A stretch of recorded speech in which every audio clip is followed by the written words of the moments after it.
My name is Ellie Andrews, and I'm the UC Cooperative Extension Specialty Crops Advisor for Sonoma, Marin, and Napa counties. And I am so excited to welcome everyone to this citrus and avocado webinar today, getting started in the North Bay area. This is introductory webinar to this topic. It's a huge topic, and we're just going to open the door, hopefully share lots of helpful information and resources to get you thinking about this and get started. And so our agenda here, we're going to do a presentation about an hour and a half class with Christof Bernau from UC Santa Cruz. We'll have half an hour for Q&A. We may or may not use that whole half hour, but I wanted to set aside a good amount of time for you guys to talk with Christof. And then we'll have a little break. And then after that, we'll do a grower panel with Peter Jacobsen of Jacobsen Orchard and Jeff Pierce, UC Master Gardener. So with that, let's go around and our three speakers. If you could introduce yourselves, that would be great. Let's maybe start with Christof. Hello, everyone. Thank you for coming today. Yeah, my name is Christof Bernau, and I'm one of the land managers here at UC Santa Cruz. We have about a 30-acre farm on the south end of the campus, and we grow a mixture of vegetables, cut flowers, culinary herbs, and then a whole lot of different fruits, including citrus and avocados. And then I actually also work very part-time at the Stanford University student farm. And there we have citrus and avocados as well. In fact, we just planted a new, small, but a new avocado block there with about 30 new trees. So yeah, some of the, in fact, a couple of the photos that you'll see in this presentation are going to come from recently planted trees there. So yeah, I look forward to spending some time with you and hopefully giving you some inspiration and some information that might be helpful if you consider going down the avocado and citrus pathway.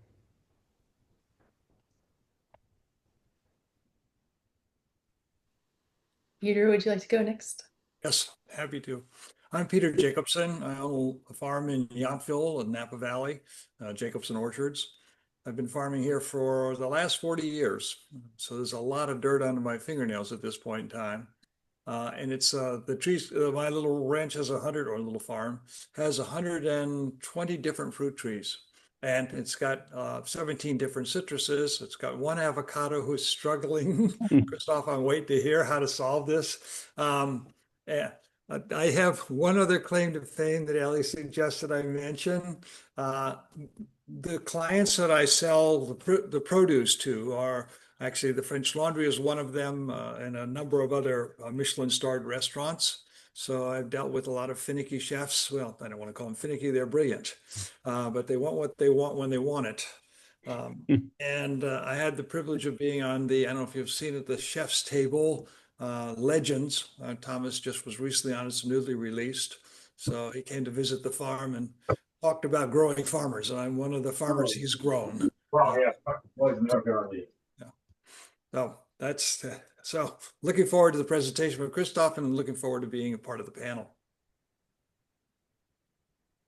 Hi, my name is Jeff Pierce. I live in Santa Rosa, California, in Sonoma County. I am a physician with a big mission to help folks get more healthy foods into their diet, including fruits and vegetables. I'm also a proud member of the Sonoma County Master Gardener Group, where I focus most of my energies on in the Fruit Tree Study Group and the Speakers Bureau. And I'm also a member of the California Rare Fruit Growers, the Redwood Empire chapter there in Sonoma County. My family and I grow a lot of our own fruit and veg, and we just have an urban plot near downtown Santa Rosa where we grow a whole heck of a lot of varieties, including um, a number of avocado trees. So happy to share our experience, but then also the greater experience of backyard growers that I've been in contact with through Master Gardeners and the Rare Fruit Growers Group to show that we really can and should be growing more avocados in Northern California. Awesome. Thank you guys so much. Okay, and with that, I'm going to hand it over to Christoph. All right, and hopefully the screen share thing's gonna work here. Hold on, whoops, one sec. Let's see if we can make this happen. Who drove? Um, Huh? Who drove? I mean, okay. Um, is that working now? Are you all seeing my screen or no? Yes, that looks good. And then if you yeah, I'm go into busy Oh, right the now. slideshow mode, interestingly, I can't see what I'm seeing, but and AI keeps popping up. Go away. Hold on a second. Okay. Let's go ahead and see. Okay, here we go. I think we're in business now. nice, Um, good. so yeah, I just wanted to give you a little more background. I'm speaking here from UC Santa Cruz. This is an aerial shot that overlooks our farm and the Monterey Bay. The shot's actually a couple years old though, so the strawberry plot that's in the foreground there, that black plastic, that's actually all hoop houses now. But yeah, the campus sits on the northern end of the Monterey Bay. We have about 30 acres in total. And there, across those 30 acres, we've got several different small blocks of citrus, as well as a couple of blocks of avocados. Um, and yeah, and this land is, as some of you may know, is the traditional land of the Awaswas speaking Amamutsun tribe, who is not a federally recognized tribe, but one who is working to gain federal recognition. And in the meantime, to regain access to land, they're doing a lot of work partnering both with state parks and nonprofits like our friends up the coast at Pie Ranch, and some work right here in next door. The UC Santa Cruz Arboretum is right next door to us as well, and they're a really strong partner for the tribe as well. I want to just give you a little bit of a overview of what we're going to try to go through in the next hour and a half. Um, for both citrus and avocados, we're going to essentially try to run through this whole thing, this whole outline, and I'll get into some of the details in a second. But I want to start by saying that there's definitely a lot of difference, but there's also considerable overlap in things around climate conditions and site selection and so forth that really apply pretty comparably, pretty equally to both citrus and avocados. So in some instances, I'll be speaking towards both citrus and avocado, and I'll try to be clear that we're talking about both in this instance. And in other instances, I'll go through kind of these things for citrus crops first, and then through basically the same set of things for avocado crops. The latter portion around orchard management, once you have more established things, just because of lack of time and because this is maybe geared more towards folks thinking about getting started, I'm really only going to talk very briefly about kind of ongoing activities, but I'll make sure we at least touch on that. And in the resource page, that'll be the very last slide. There'll be a bunch of good information, I think, for you to pursue deeper knowledge, more content. Um, and yeah. Oh, and the last thing I'll say, just from point of introduction here, is this whole slideshow after the fact. I'll turn it into a PDF and share it with Ellie, who will then be able to share it with you all. We'll see what AI shares with you versus what you get from the slideshow. But yes, you'll have access to this down the road. Yeah. So let's just jump right in and we'll talk a little bit about citrus crops as a starting point, a little bit around like history and origins and so forth. Um, Basically all of what we are growing at this point in time at one point originated across Southeast Asia, and you can see a number of different countries here from southern end of China across and east into India, but then also south into Vietnam, Thailand, Malaysia. Some things like the Australian finger lime actually come from Australia, and then the Philippines is the source for the calamondan or calamonsi. So pretty wide-ranging geographic origin, but essentially all tropical or sort of subtropical type climate origin. And so that has a big influence on how we have to think about growing citrus and what might or might not be possible in terms of climate parameters. The reality of it is, despite them all, most all really originating from pretty warm environments, we actually can do very, very well in many, many regions in California. And north and east of where most of you all are located, in Butte and Tehama and Glenn County, there's actually quite a lot of citrus production that takes place. Very, very hot summers, hot and dry, but that's mitigated by, being able to provide irrigation, but then actually quite cold winters. But as long as you've got good varietal selection and some good cultural care, we can, the trees by and large are able to manage those colder conditions than certainly what you would find in most all of these places of origin. Um, One thing that's a really huge advantage, and if you take a look at this picture of the calamansi, this is perhaps a little bit evident, or if you've ever like traveled anywhere further south and purchased citrus, oftentimes you'll find you don't get really good coloration, like citrus coming out of Mexico and a lot of the places where you don't have a significant day and night temperature fluctuation, will tend to not get nearly as much coloration in the skin and even sometimes in the pulp as well, although really good flavor, really good sweetness, but maybe from like what you might consider sort of American market standard, something that might look a little bit off or less desirable, even though actually quality is really, really quite high. Um, I'm just going to touch briefly on this idea of cold hardiness here. This is basically, if you look at the left-hand column and then go in the far right column of different types or varieties, you'll get a sense that really somewhere right around the freezing mark, 32 degrees or so Fahrenheit, is kind of the bottom line for things like citron and most types of lime, although there is one exception, the beer slime, which grows very well in our area and can grow very well in Sonoma and Napa counties. That one also is quite a bit cold, more cold hardy, down more like 24 or 26 degrees Fahrenheit. Some of the most cold hardy are things like the improved Meyer lemon, and then the kumquats, actually.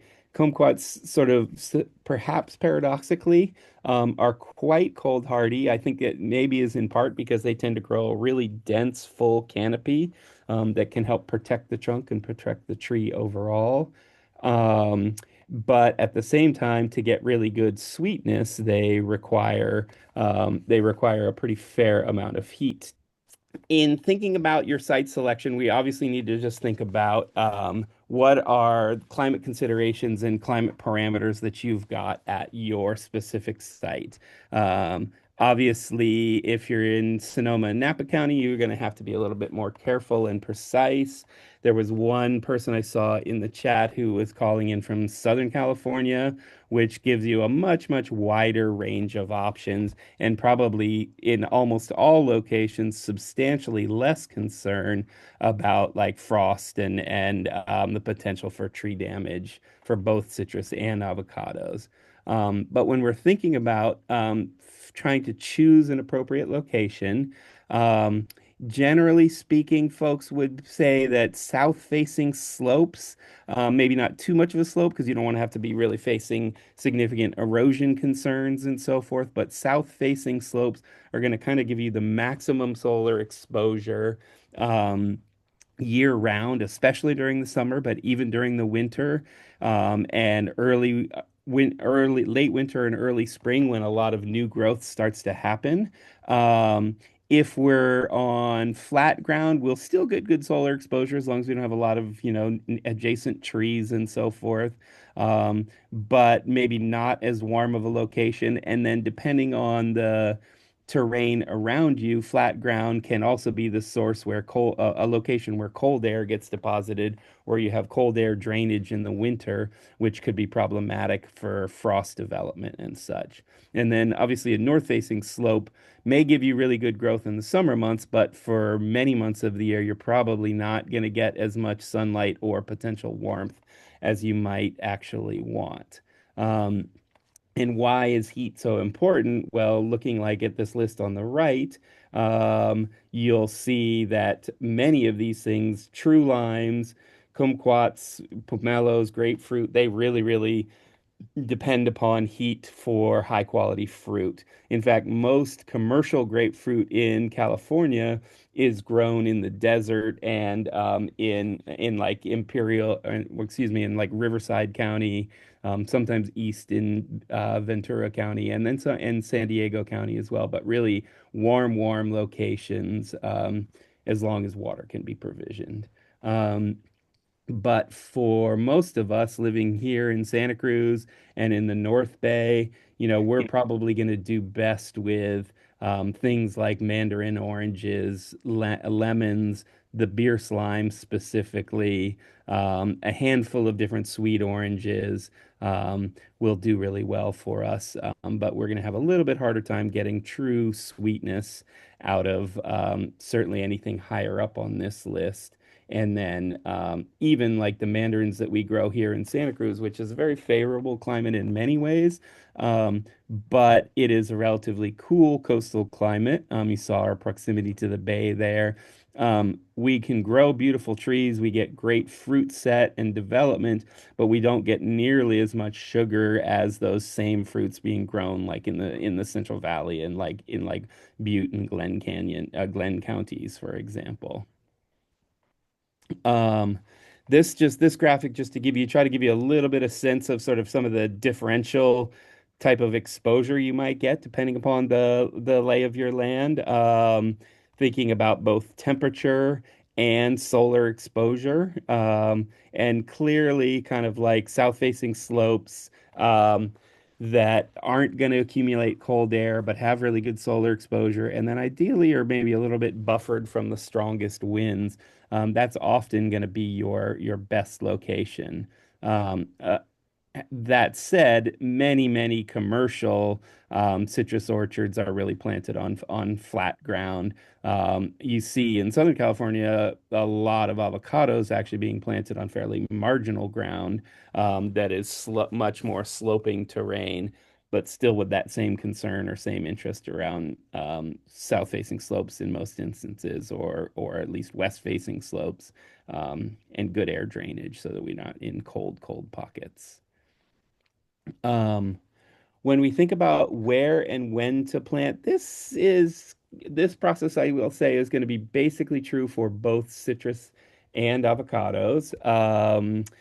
And for the most part, we think about planting in either late spring to early summer. Both citrus and avocados are evergreen trees. So unlike if you were to plant apples or plums or pears, or even like raspberries, blackberries, and so forth, where we typically would acquire plants in the winter and be planting dis, dormant bare root plants. When we get citrus and avocado, they are either coming in some container size, typical, 5-gallon pot or bigger, perhaps, or oftentimes avocados come in deep tree slips. Um, and you have an actively growing tree with a full canopy, maybe even carrying fruit and flowers, especially in the case of the citrus. So planting in the midst of the winter could be a little bit abrupt. It could be a little bit abrupt and challenging for them. So we often think about, yeah, kind of during the active growing season being a little bit more primary. That said, citrus and avocado will both grow through multiple waves of vegetative growth across the growing season, especially if you have favorable climates. So um, during the kind of warmer months is generally when we're thinking about, but also making sure that we're going to be able to provision for water once we put things in the ground so that they're going to be well cared for. Um, when we think about the site itself, before even planting, once you've landed on a site as a probable location, there's a few things I would think about doing. I would definitely go and dig a bunch of holes and fill them with water and look at drainage and percolation and see what kind of drainage that you have. You really don't want to have any sort of standing water for any length of time. If you dig a 1 foot or even a 2 foot deep hole and fill that with water, you'd really like to see the water drain out of there pretty quickly in an hour or less because both citrus and avocados really resent standing water around the root zone and the kind of the exclusion of oxygen in the root zone that's gonna create. So I'm gonna think about, do I have good drainage to begin with? And if I don't have really good drainage to begin with, or even if I do, I'm probably gonna think about do I want to think about some sort of raised bed or mounding type configuration where I can actually bring the primary root zone up? Because the reality of it is both citrus and avocados are, despite developing relatively large trees or being able to develop relatively large tree canopy and trunk structure, branch structure, they have really shallow root systems. The vast majority of roots really being in the top foot to 2 foot of the soil. And so we want to make sure that that zone in particular is going to have really good drainage. I'm also going to think to the extent possible, I'm going to try to think as far in advance as possible about what kind of soil preparation, soil enhancement can I do before I plant? Can I come in and grow one season or maybe even a couple of seasons of cover crops prior to planting my citrus? Especially things if I've got concerns around drainage, then especially deep-rooted or tap-rooted crops like bell beans or fava beans, things like daikon radish could be really, really useful to break up subsurface plow plan, start to create pathways for water to be moving downward. But I also want to really think about, can I bring cereals into the mix because the cereals, the fibrous network of things like oats and rye and barley and wheat, all of those do a tremendous job of adding organic matter across the entire soil profile. And through their root exudates, through glomalin root exudates, in particular protein-like exudates, they really help build soil aggregates, and improve your soil structure, which ultimately is going to create a more favorable environment for your trees. And then, of course, in the mix, I mentioned bell beans already, but any number of legumes in the mix in advance of your crop would also be really useful because in partnership with the rhizobacteria, you can start bringing new nitrogen into the system, which ultimately is going to help provide fertility for your crops. Um, yeah, so I mentioned some of these other things around south-facing slopes, not on low ground where cold air might drain. If you're dealing with a smaller situation, like more of a backyard situation, what kind of microclimates do you have within your garden at home? Do you have a stucco wall or a white wall of a house or something that might actually reflect quite a lot of heat and help increase the viability of your microclimate? That may be another place to think about locating citrus trees if you're not, planting huge quantities of them. And then to the extent, I wrote here, choose a cold hardy variety, but what I think I really mean by that is choose varieties that are likely to prosper within the temperature parameters that you have. And I'll try to get a little bit more into who's more cold hardy in avocados in particular, because I touched a tiny bit on that in the earlier slide on for citrus. Um, then let's see. Oh, now I oops. Interesting. Um, so let me just touch. Mentioned a couple of these things already, but I want to touch on a couple more things here, and that is just around planting and establishment. As I mentioned, they're sold in pots, not bare root. When we think about the actual hole that we're going to dig, most people, and there's definitely a range of schools of thought on this, to be sure, but I think the sort of conventional wisdom at this point in time is that you should think about digging a hole that's roughly 50% larger, both in terms of width and depth, than the container that you're actually going to be putting in the ground.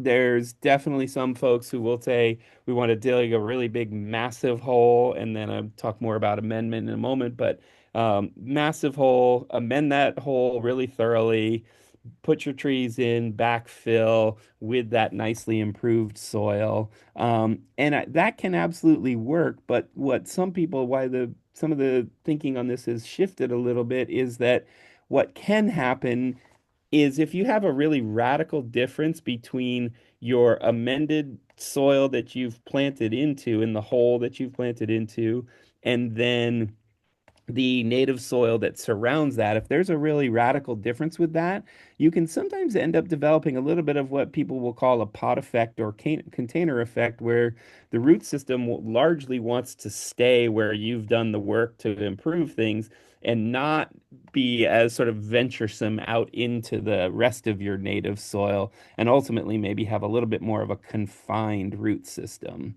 Um, so when we think about amending our soil, I typically think about putting no more than about one third of a good quality compost in with two-thirds of the native soil that I'm gonna backfill and plant bring back around the root ball when I plant it. And then come back in with some sort of granular fertilizer, and I'll touch on granular fertilizers a little bit further down the road and some of the ones that we have really good experience with.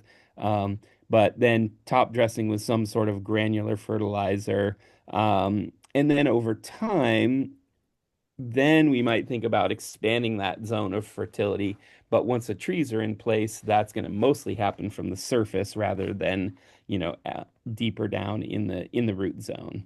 Um, One thing I'll say with citrus trees is that, and this is really true of avocados as well, but with citrus, when you're pulling them out of the pot, you want to be really, really careful with the root ball. They have lots and lots of fibrous roots, and unless they've been in those pots for a really lengthy period of time and have started to become root bound, which is sort of a challenge in and of itself. Um, the roots themselves can be really, really fragile. So we want to be gentle pulling them out of the pot, gentle putting them down in the soil.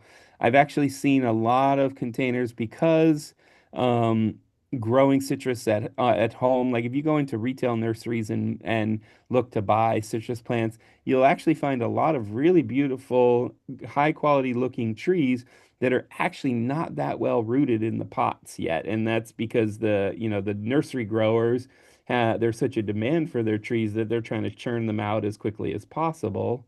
Um, and as a result, sometimes don't really have a fully established root ball. And so if you then go to plant that, even though there's enough roots to support the top growth, if you go to plant that and you don't handle it carefully, you may have a bunch of the soil break away. And when the soil breaks away, it may pull a bunch of that limited root system with it. So really trying to be careful, I would say, is always paramount because we just don't want to break and lose any roots.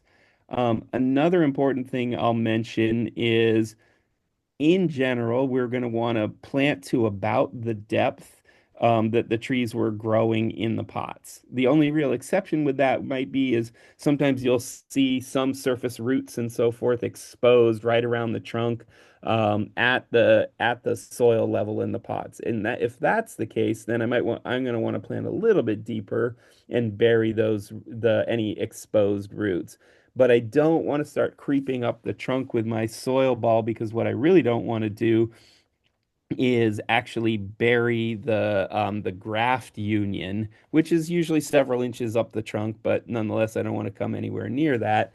I'll go to talk about citrus rootstock in a minute, but citrus almost universally at this point in time, citrus you're likely to buy have been grafted onto some sort of dwarfing or semi-dwarfing rootstock. That you have an above ground variety and then you have a size controlling and to a certain extent disease resistant rootstock. Um, and those rootstocks, if you bury the trees too deeply, or you get too much mulch up against the trunk down the road, that can cause the rootstocks to start to sprout. And perhaps paradoxically, given that they can be dwarfing in terms of size of the above ground scion or fruit variety, when the rootstocks take off, they often can grow incredibly vigorously and very quickly outgrow and bury the fruiting variety that you are actually wanting to grow. So to manage against that, we want to be careful about how much mulch. We want mulch, we like mulch, but we don't want to build it up right on the trunk. And then that's something we're going to be looking at over time too, watching for signs and development of rootstock and then cutting that out as quickly as possible. Usually, once the trees are several years into their life cycle, this idea of rootstock sprouting starts to greatly diminish, but early on, it can actually be a really substantial problem to be aware of. Um, yeah, and then we're going to want to set up some irrigation as quickly as possible as well.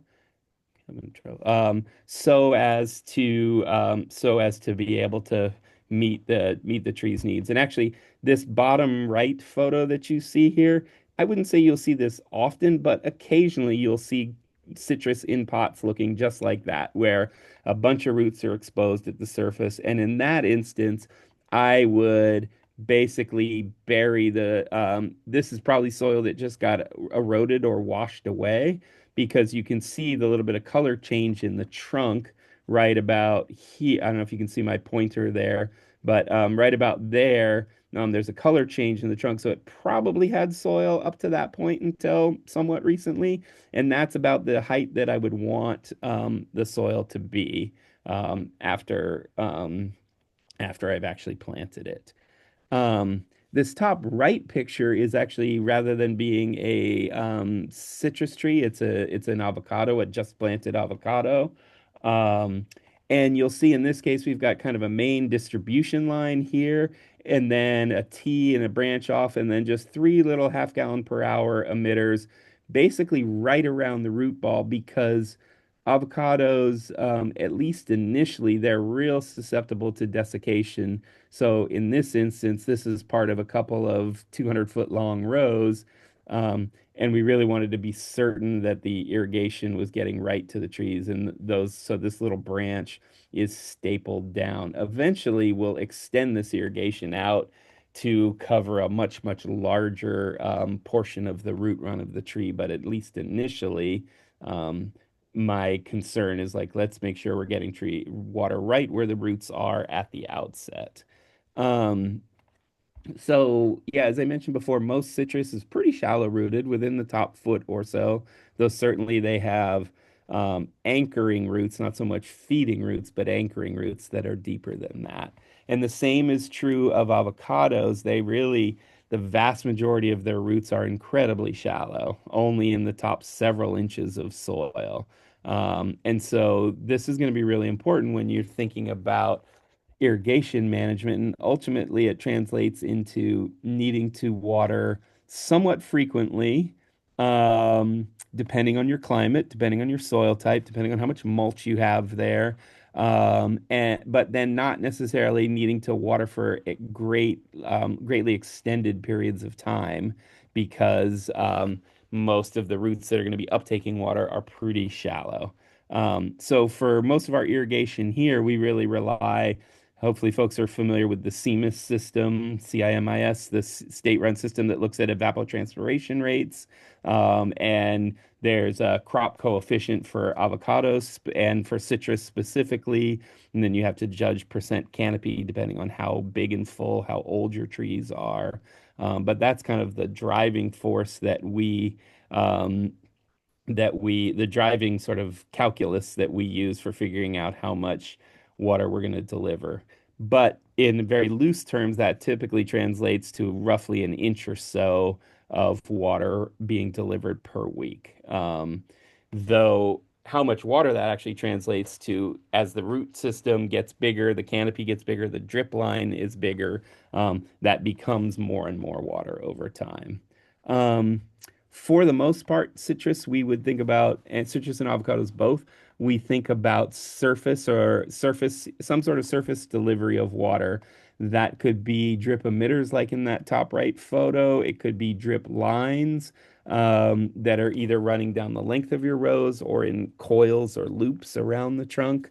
Um, or perhaps using micro sprinklers. I tend to be a little bit less in favor of micro sprinklers because I feel like we get a little bit more moisture loss to the wind and a little bit more, evaporation taking place.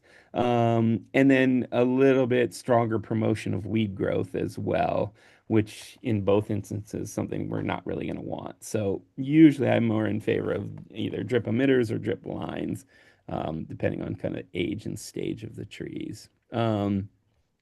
And then, yeah, we think about really trying to conserve all the moisture that we're delivering by way of pretty thick and heavy mulches, 4 to 6 inches or more of mulch. And I'll come back to compost and top dressing when we talk more about fertility. I think I'm actually going to do that as part of the avocados.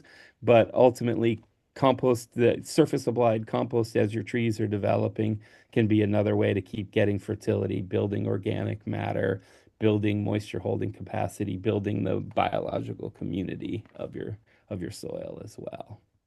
Um, so yeah, let me just branch into rootstock here and where I'm at time wise. Okay, well, doing okay.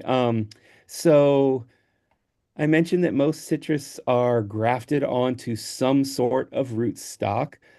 Depending upon your how much space you have to work with, you may or may not want dwarfing or semi-dwarfing rootstock.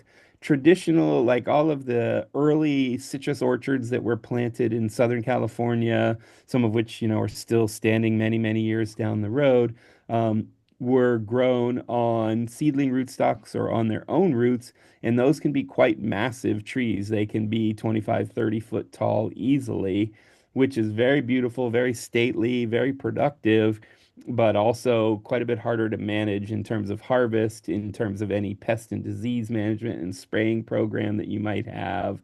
Or if you're thinking about foliar feeding in any way, shape, or form, the bigger tree is going to be quite a bit more challenging to manage.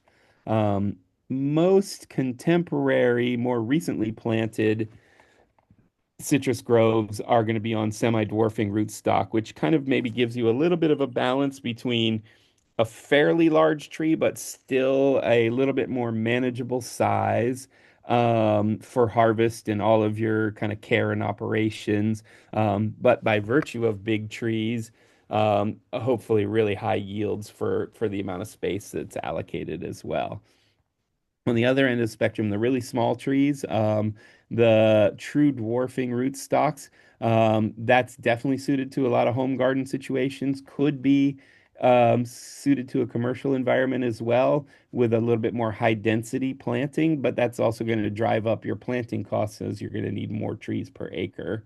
If you're planting trees that are going to be smaller and you really want to fill the space and optimize your yield potential.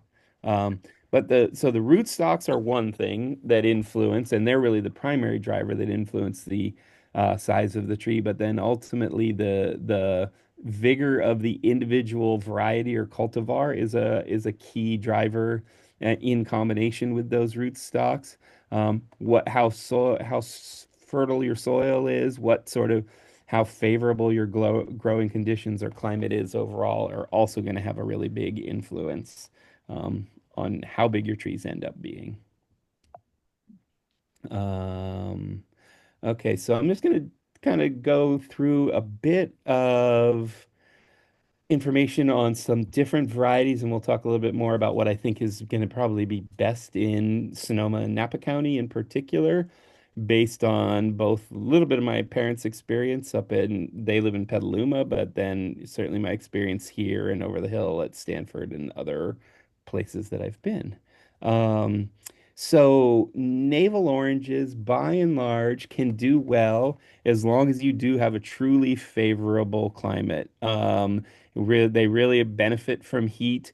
They'll grow beautifully even without heat, and they'll set good fruit, but you will not get really, really sweet fruit unless you have pretty good heat potential. And in most locations in Sonoma and Napa County, I think that that's not actually going to be much of an issue. I think you can actually produce really nice, high quality sweet fruit. Um, Washington Navel and Skaggs Bonanza are two of the best that we really like that are winter ripening and into early spring. Lane's Late Navel is a little bit less commonly grown one, but we grow some of those because they produce much later. Their crop doesn't come on really in our climate, doesn't come on till June or so, and they hang and look nice on the trees June, July.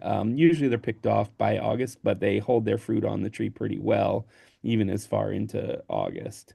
And then yeah, Trovita and Caracara, which is a really beautiful, it's got that nice dark color. Those I think have really strong potential for folks up in your region as well.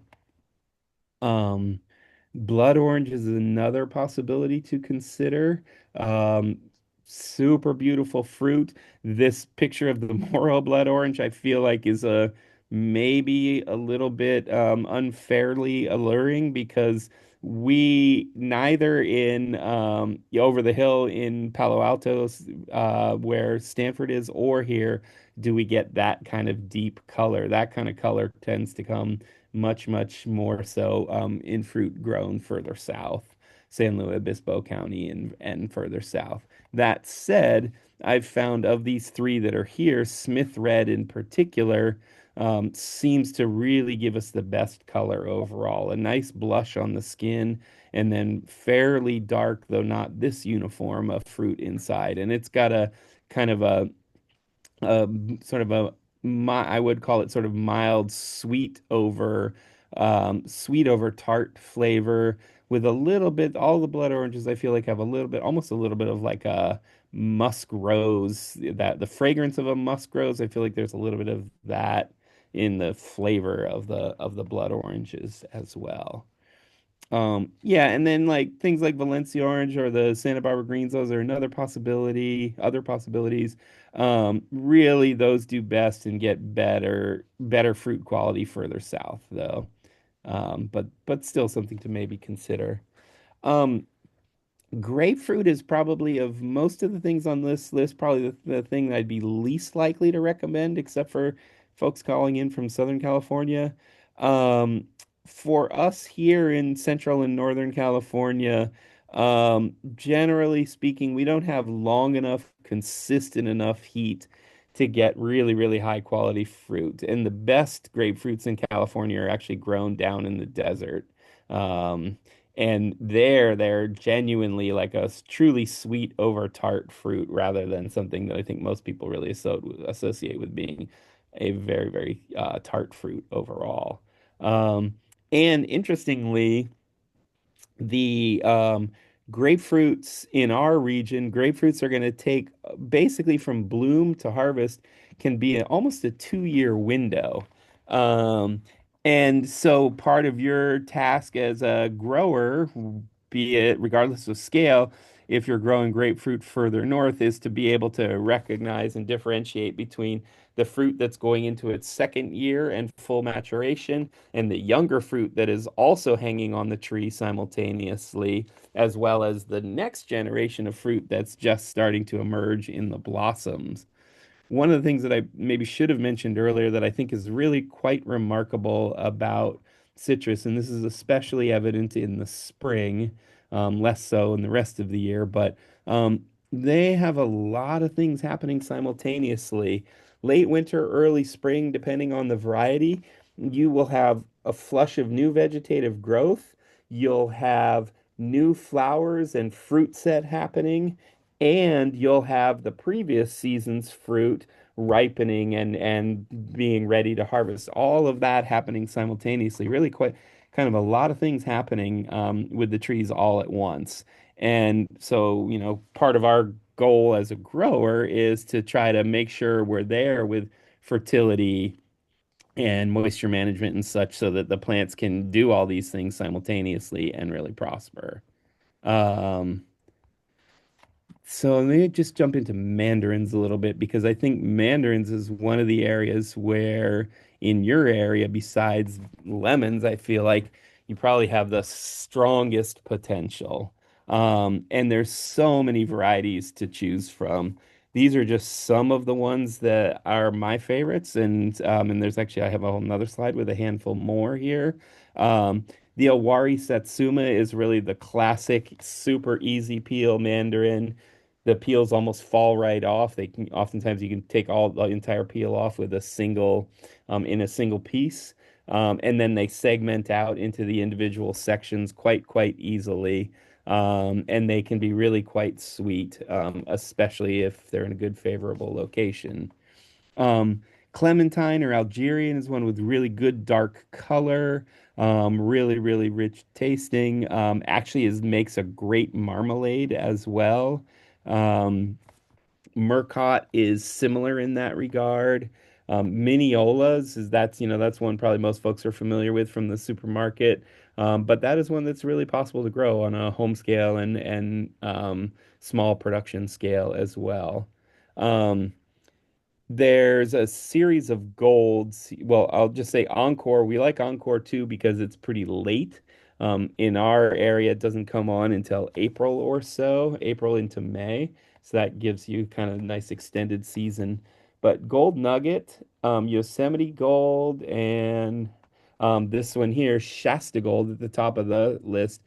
Those are all really premium, high quality mandarins.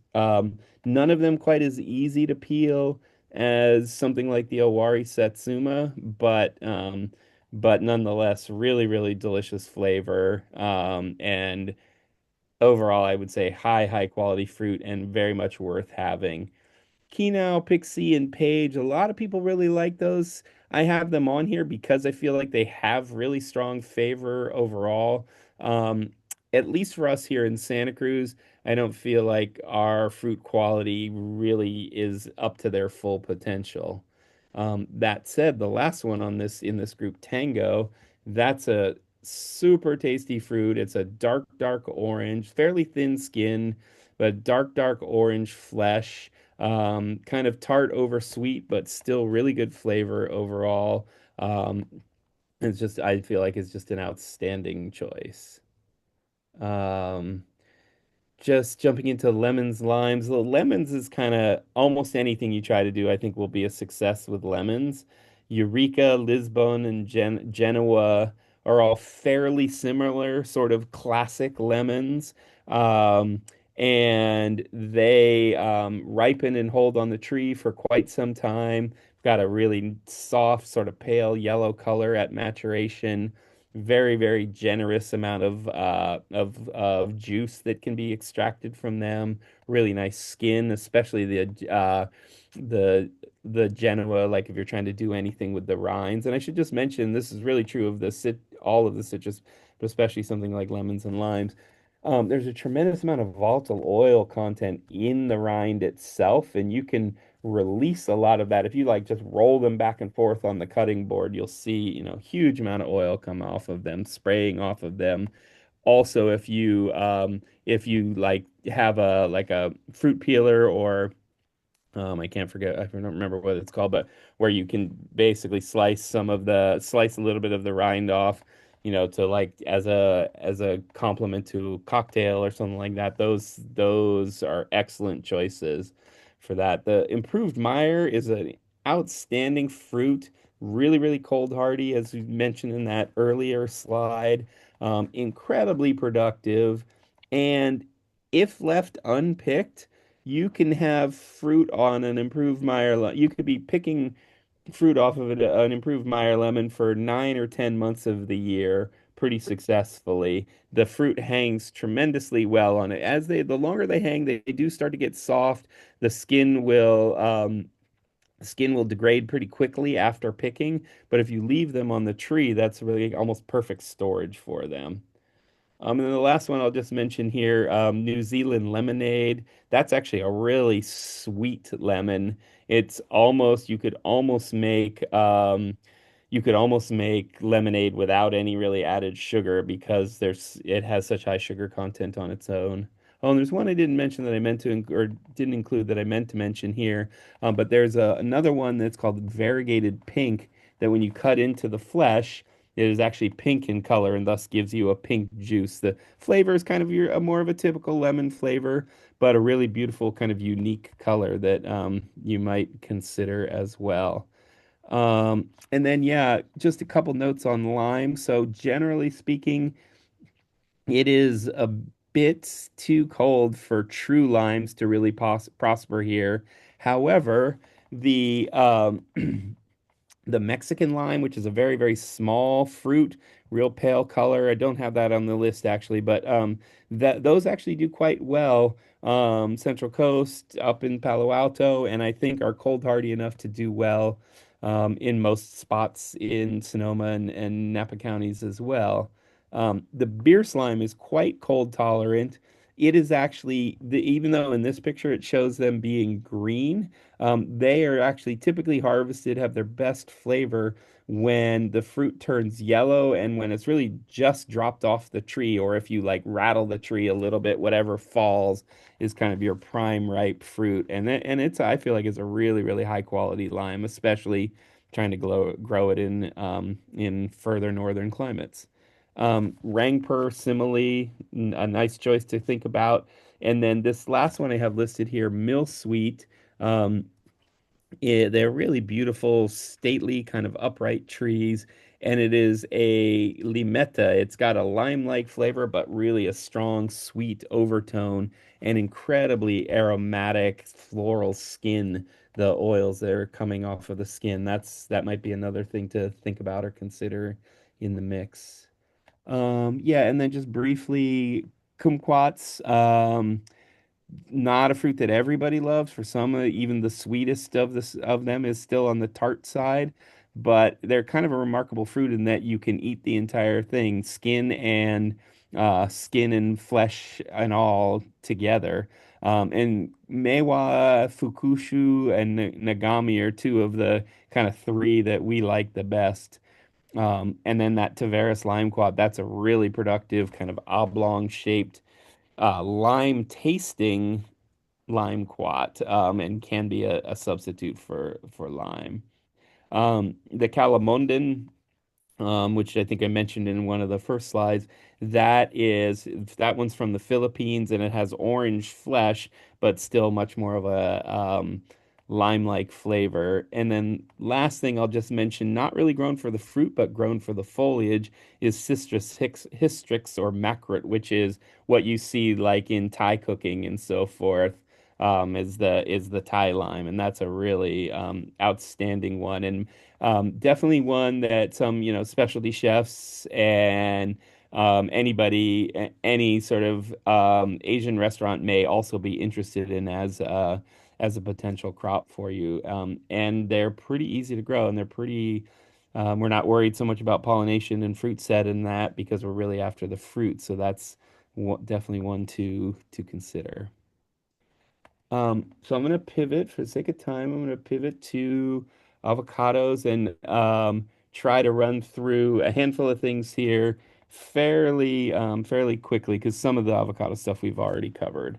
Um, unlike citrus coming from Southeast Asia, avocados are a fruit of the Americas, really originating in Mexico and Central America, and have been in cultivation for at least a couple thousand years. There's clear evidence of domestication from at least 500 BC. So they've been around and an important crop for a long, long time. Maybe not quite as long as citrus with a several thousand year lifespan, but or more domesticated lifespan, but still quite a long one. And where the name comes from is just a sort of a derivation or maybe mispronunciation of Aguacatel, which is from the Nahuatl language, the Aztec language, which the Spanish then sort of transliterated into aguacate, which then in English became avocado. Um, and they, like citrus, evergreen trees, moderate frost tolerance only. And there's something that we're going to try to get into here. I'll talk a little bit about weather and so forth, but I want to talk after this kind of weather chart. Just want to talk briefly about flowering types and flowering cycle because avocados actually have a relatively unique process that is not unheard of, but is also not really common in many of our fruiting crops, our cultivated fruiting crops. Um, this chart I just pulled, and hopefully for those of you who are from the area can either corroborate or deny that this doesn't look about right, but I pulled this. I forget where this came from. I think this came from AccuWeather, but anyway, the really the important point is that we would like to have warm and favorable conditions during during the flowering period, which for most avocados is March, April, May, depending on the variety. And you can see daytime temperatures in the 60s to maybe low 70s as we get into May, and then nighttime temperatures in the 40s. And so that can provide some challenges, and we'll get into the why of that in a moment here. Um, Temperatures below 53 or so degrees, or daytime temperature average that's less than 70 can really disrupt the timing of flower opening and to a certain extent can limit pollination. That said, I'll talk a little about the A and B types, that actually, to a certain extent, can actually work to our advantage. And I'll try to explain why. So, in climates further south, all avocados express themselves in basically in one or two different ways, either what are referred to as quote unquote A type flowers or B type flowers. And the idea is that the A type flowers produce pollen um, in the afternoon from the exact same flower. They produce flowers in the afternoon, or excuse me, they produce pollen in the afternoon, but those exact same flowers are receptive to pollen in the morning. Which can then make the individual flowers and flowers on the same tree self-incompatible. Whereas the B types, they produce pollen in the morning and then they're receptive to pollen in the afternoon. So they have essentially sort of the opposite cycle. Um, and so this can make, especially this habit or the way that they express themselves, is much more pronounced further south in California. And when you get into like Mexico, where the vast majority of avocados that we eat in the United States come from, the A and B type expression of flowers, that's much, much more pronounced further south. What we have found over time is that actually the cooler temps, as long as it's not so cold that the trees can't make it, the cooler temps tend to broaden both the pollen production and the pollen receptivity windows of the individual flowers, such that it becomes a little bit less important to have both A and B plant types planted simultaneously. Further south, to get good pollination and fruit set, you really do need A and B types side by side, not necessarily in equal numbers because they produce massive quantities of flowers, but they do need to be in close proximity to one another. But in our climate, they tend to, our climate, both here, Central Coast and in the North Bay, there tends to be a little bit of a blurring of those lines. And just to maybe try to give you a little bit of information or illustration of this, if you look at this picture on the right, from this same flower cluster, you'll see the quote unquote female phase or receptivity to pollen phase. You see the ovary here, and the pollen tube, stigma style and ovary, side by side, with a flower here where the stamens, where pollen is produced, are open and shedding pollen, whereas here they're closed. If you look at these tips here, they're all closed up. This overlap in the same clusters is something that's kind of more unique to our no more northern environment, and actually in many ways can work to our favor, and limit the the type. And so yeah, like as try to illustrate in this picture is yeah, they can go a little bit of out of sight, out of sync, and then that actually can ultimately help us out. Um, and cooler weather also then just extends the pollination window. In Northern California, we may have blooms opening over as much as a 3 month window, whereas in Southern California, you really have to have good weather during a shorter window of time. Most varieties are only going to be blooming over maybe a month to a month and a half window. Um, so while we might not have perfect conditions in our northern climate over that whole longer window, we probably have enough days where we're going to have really good conditions.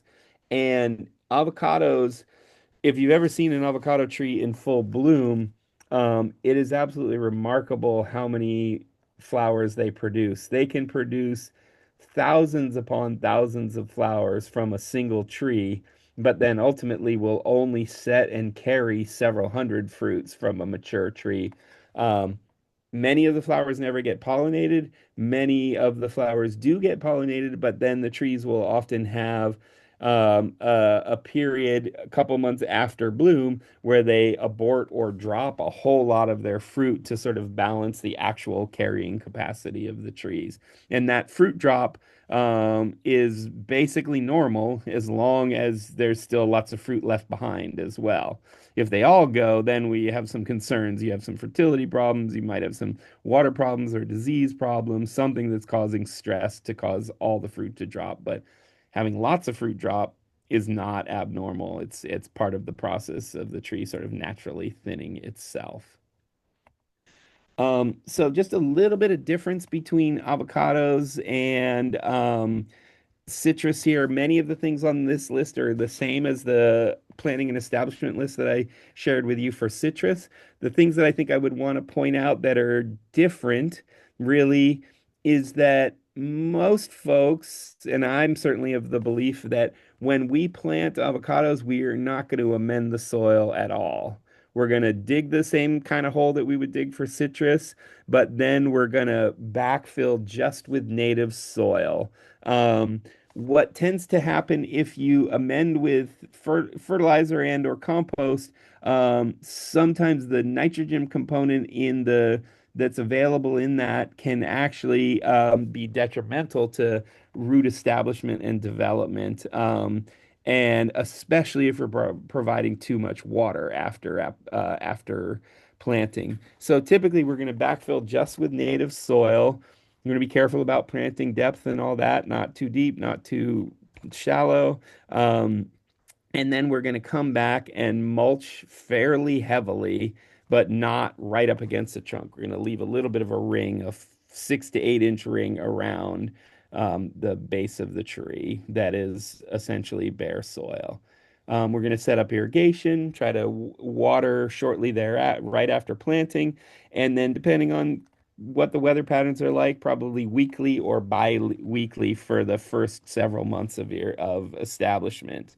Um, and we're not going to top dress either with granular fertilizer or compost or anything like that until our newly planted trees start to show a new flush of growth. Once we start to see new growth, that kind of what is typically manifests as very bronzy foliage, that new bronzy foliage that comes out, that's a great indication that, okay, these trees are liking where they are. They're starting to push out roots into your native soil. And now is the time where I can come in and try to support that top dressing with compost and or granular fertilizer. And if I'm going to do that, I'm going to rake back my mulch. Ideally, you don't have to, but rake back my mulch, top dress with compost and or a granular fertilizer, and then rake my mulch back over the top of things. Um, just a couple of things I want to point out in these photos here. In the photo on the left, you'll see those avocados are planted on fairly substantial raised mounds. They're not like a boxed raised bed, though that would be a possibility as well, but they are on kind of continuously long raised beds, partly by virtue of soil work, and soil movement, and then also in large part by consistent heavy mulching. And you don't really need any particularly fancy mulch. You just want, anything you could get from a tree trimming service is likely to be good unless it's got like locust seeds or eucalyptus seeds in it and so forth. Locust and or eucalyptus in and of themselves aren't so problematic. It's more we don't want to be bringing in a bunch of seed that then might germinate and start to grow under our trees. Um, Also, if you look at this picture on the right, that's also mounded, not as much as the picture on the left, but we've done a few different things here right after planting to try to help the trees get off to a good start. One, let's start with the little green collar at the base. This location, this is at the Stanford Student Farm. There is big giant rabbit population there. And rabbits sometimes like to come on both chew on your drip irrigation, which is all buried, so they don't have easy access to it, but they also will sometimes gnaw on the bark of the trees. And so that collar is really just to try to buffer the trees against against the rabbits. And have done the same thing there with citrus as well because we've found that actually rats really like to attack the trunks of the trees. And so these collars, despite them not being that sturdy or not that much of a fortress, that seems to do a pretty nice job of protecting the trees. You'll also notice that these tree trunks, we painted these white. There are some special orchard paints you can do that with. You can also just get a white latex paint, although in certified organic operations, that actually might not be okay. In fact, isn't okay. But the idea here is we're trying to until the tree starts to develop a much fuller canopy, we're trying to protect the trunk against sunburn and reflect away some of the sunlight that's there. So you might do that with painting. In the next slide, I'll show you another way that you might think about it. And you'll see in this case, this is actually a fairly windy location. So we've got the trees staked on two sides with metal stakes that'll be there for many, many years. Eventually, we should be able to pull them. But T-posts that are pounded into the ground and then tree ties pulling the trunk in both directions. And as these trees get taller until I get to the top of the stakes, I'm going to keep like this, for example, if you can see where my pointer is here, if this becomes the leader of the tree, I'm going to end up, we'll have to, evaluate the canopy overall, but I would take a tree tie and actually pull this one this way to try to keep it more upright rather than now where it's starting to branch outward. Maybe this is going to be the branch for that, but one of these I'm going to pull upright with another tier of these tree ties to try to get that kind of upright trunk at the outset, and then we'll allow branching to happen thereafter. But yeah, so those are all things you might think about doing post planting. Um, and then this isn't really the best picture here. This is actually just a tomato cage around this young tree. But in thinking about frost protection or sunlight protection, some sort of cage around the trees, and then frost blanket, row cover type material. The row cover type material can give you sun protection early in the season or in the summer months and right after planting if you're worried about the trunks getting sunburned. But then that same structure in this cage is ultimately not going to be big enough for that. But that same structure could also be then utilized for frost protection down the road. If one of the ways I think about trying to protect the trees is with, draping them with blankets and stuff. Not something real practical to do on a larger scale, but something that you may want to do on a smaller scale.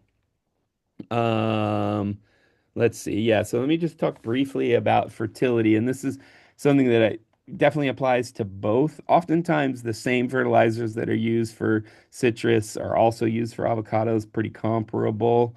Um, all three of these that are listed here are are organically acceptable. They're all NOP listed inputs that you could utilize.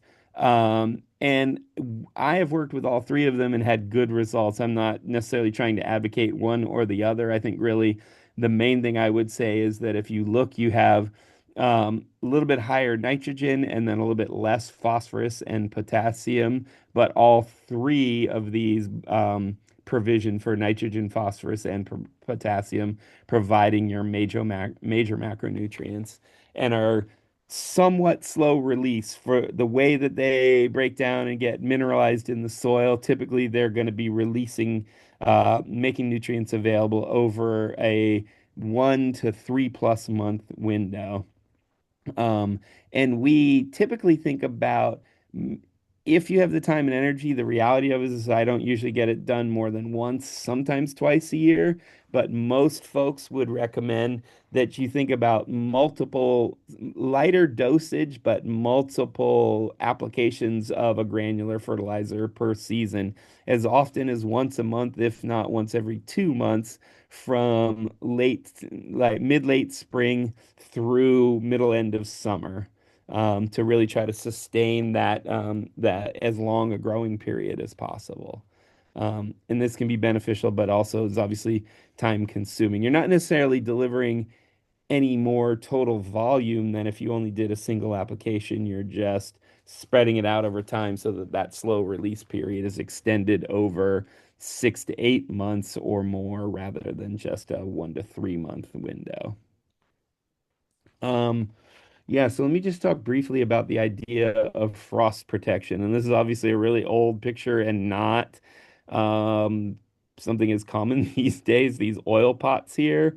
Um, What's more common these days in like large scale orchards is actually fans that are pushing cold air out, and even in some instances, actually bringing helicopters in to flush, to create an inversion layer and flush the cold air out. But on a home scale, there's a few things, home scale and smaller orchard scale, there's a few things I would think about as techniques to help with frost protection.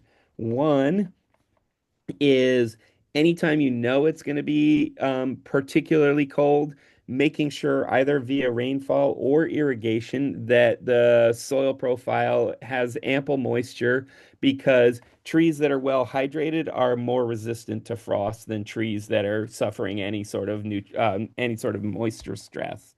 Similarly, the reason I think about trying to provide fertility somewhat late in the season is I want to grow as big and full a canopy as possible, because a bigger, fuller canopy is going to protect the trunk and protect the core of the tree much more effectively than a real sparse or open canopy. So those are two key things. Another key thing is a good thick layer of mulch that's going to protect that shallow root system from the cold, that's maybe going to reflect some light and warmth back up in the trees. Soils that are real weedy under the trees tend to get colder. So actually having, either weed-free soil that's mulched or even potentially bare ground, although I'm always going to advocate for covering and protecting the ground, is going to all help to give you a certain measure of frost protection. And then finally, not so practical on a larger scale, but on a small scale, absolutely, you might think about covering your trees with frost blankets, wrapping them in remay type covering, even just old sheets and stuff that are going to retain some of the heat of the canopy of the tree itself. Some people go as so far as to string Christmas lights in their trees. Not the new LED lights, though, of course, because they're not producing any heat, and you want the heat that the incandescent lights um, are going to provide. I actually have a friend who lives just south of here in Corralitos, who lives in a really cold, low pocket, and she's got Christmas lights set to come on in all of her citrus trees. They come on. They're set thermostatically driven, so at about 35 degrees they come on. And she regularly gets temperatures down into the low 20s, and she's been able to really successfully protect all of her trees with this kind of semi-automated system. Um, okay, so just briefly on varieties here. Um,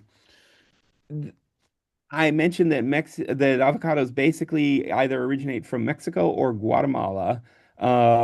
The There are both A and B types from Mexico and A and B types from Guatemala. Um, Most of what's going to grow best for us, though, here in Northern California, are going to be Mexican varieties or hybrids between the Mexican and Guatemalan types, because they tend to be just a little bit more frost or cold hardy. Um, Not to say that you can't grow Guatemalan types, but generally speaking, we're probably going to be better off with varieties that are of Mexican or hybrid origin between the two. Um, and generally speaking, we tend to get better fruit out of the A types rather than the B types, although there are some B types that do well too. And fortunately, because of the sort of things I said about the sort of bloom overlap being a little bit less important in our climate, having, even if you're only going to plant one or two trees, just having A types is probably still going to work out well for you. Um, so Haas is kind of the standard, what you see in the supermarket, in natural food stores. That's the most widely planted commercial variety, and a really good quality variety, and certainly one to consider for your own production as well. Um, Carmen Haas is a more recent release. This is a absolutely outstanding fruit. And at least for us here in Santa Cruz, it double crops. It actually has two different bloom windows, one late spring and then another midsummer. And the fruit hang really, really well on the tree. So this is a tree that essentially has two full crops per year, and the fruit hang well enough on the tree that you can be getting fruit off of a single variety for somewhere in the order of 9 to 10, maybe even 11 months, depending on, how big and productive your trees are. One of the real reasons that it's not planted more widely commercially, though, is it can be a little bit difficult. It's discernible, but it can be a little bit difficult to tell the age of which was the first wave crop, which was the second wave crop, and then so sometimes it's a little difficult to know who or which should I be harvesting when I've got two very different ages of fruit on my trees. Um, Also, I just want to point out this picture on the left. That's typical of a happy, well-established avocado tree. All these little yellow, slender sprouts. That is all flower clusters, just absolutely immense quantity of flowers, and yet they'll this like a tree of this size. This is about a 15-foot tall and wide tree. This is going to carry maybe 120 fruit, even though it's got thousands upon thousands of flowers.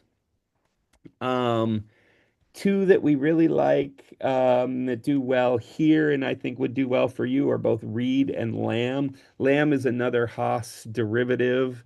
Um, and then Reed is, as it's a little bit evident in this picture, it doesn't have that classic oblong shape of avocados. They're much kind of rounder in nature, almost a little bit more citrus-like, and really quite large. They can be like a pound and a half size fruit, and it's one of the earlier ripening ones for us. These ripen November into December, so it's a good variety to consider if you want to start picking relatively early in the cycle, whereas many of the others start coming later.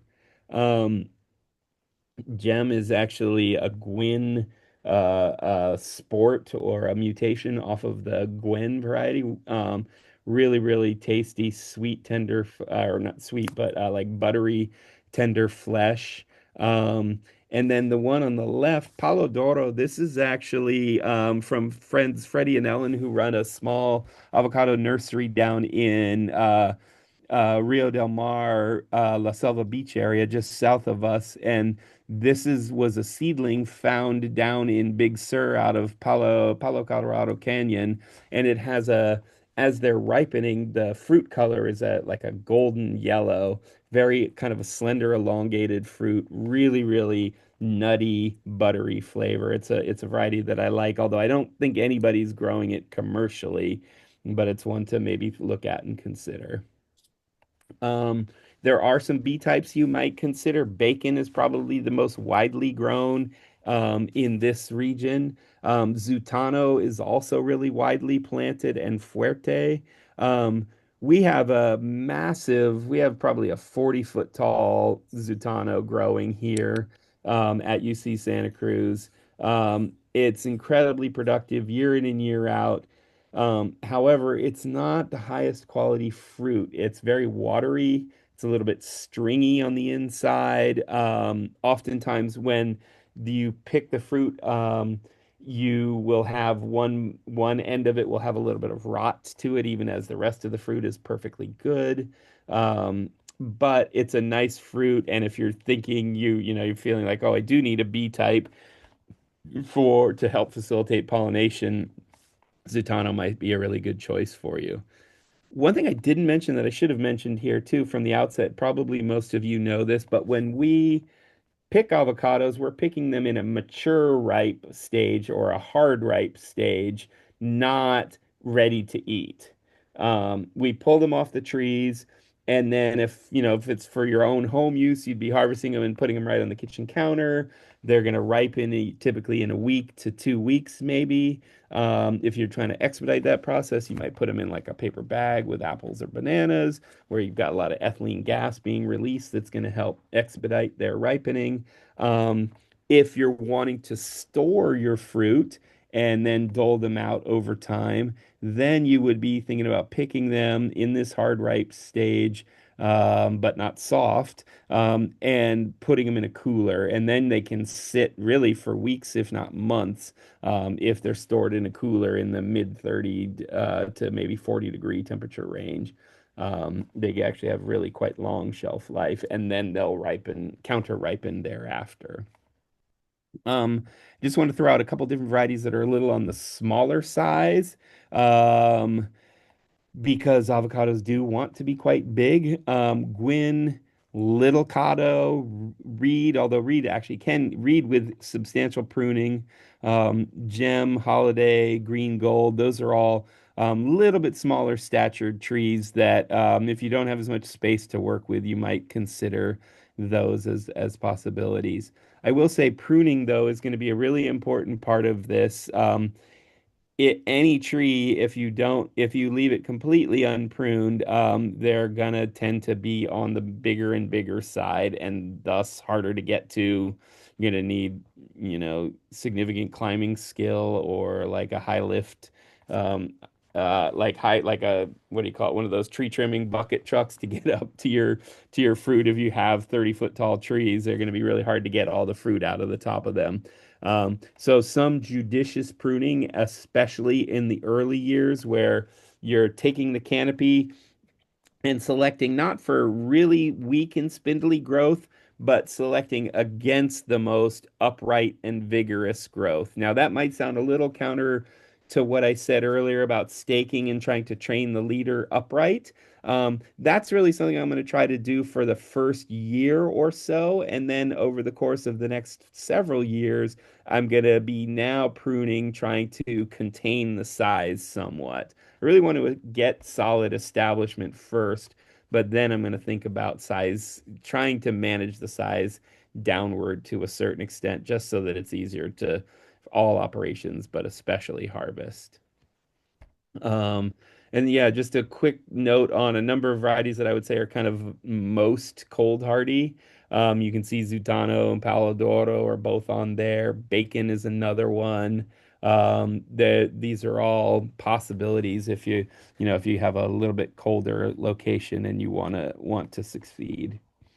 And yeah, I'm just gonna spend, this is I think second to last slide. I'm gonna spend just a real quick moment on this, thinking, and we've touched on some of this, but this is kind of ongoing after you've already planted your trees, after they're up and rolling. A lot of the same things, fertility splits, continuing to mulch is really helpful. Top dressing with compost can be another good way for fertility and building soil quality, soil organic matter, and soil biological community. Consistent irrigation. If you're really on top of your varietal selection and you have the space to have multiple trees, with both citrus and avocados, you really have the potential to be harvesting almost year round. Um, you have to be really deliberate and careful in your choices, but the potential is absolutely there.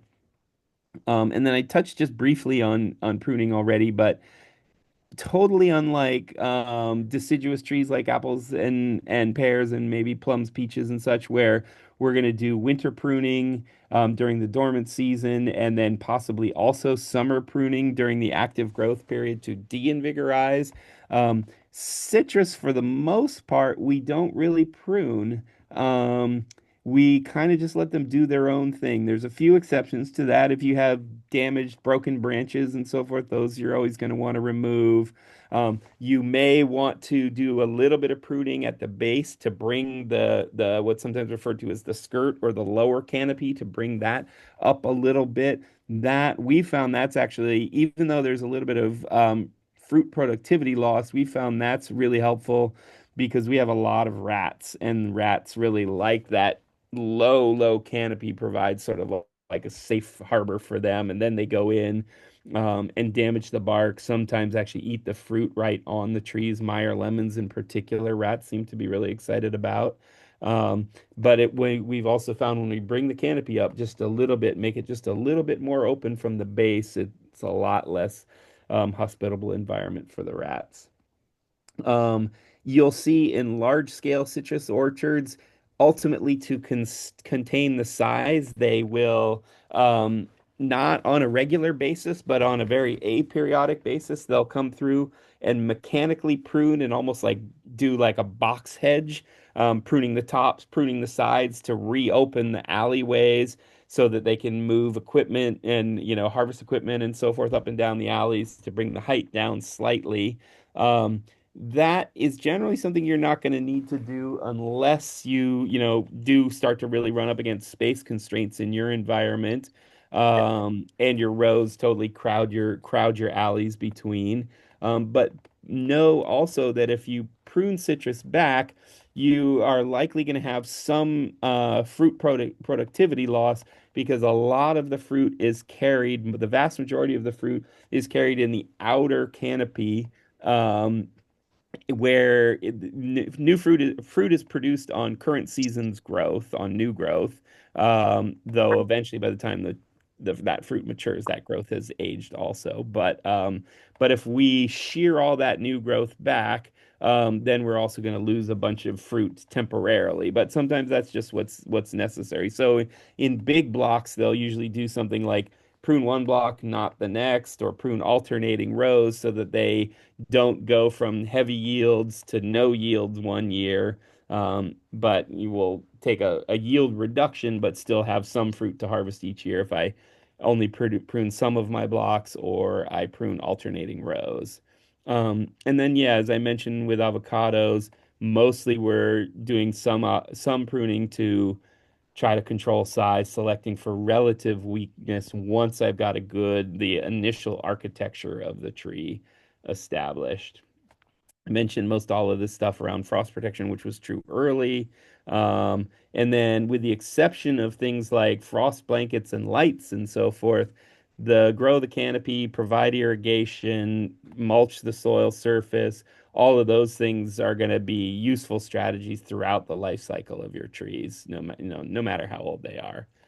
And because kind of pest and disease management is a giant topic in and of itself, I'm going to encourage you to look at the UC Davis IPM website.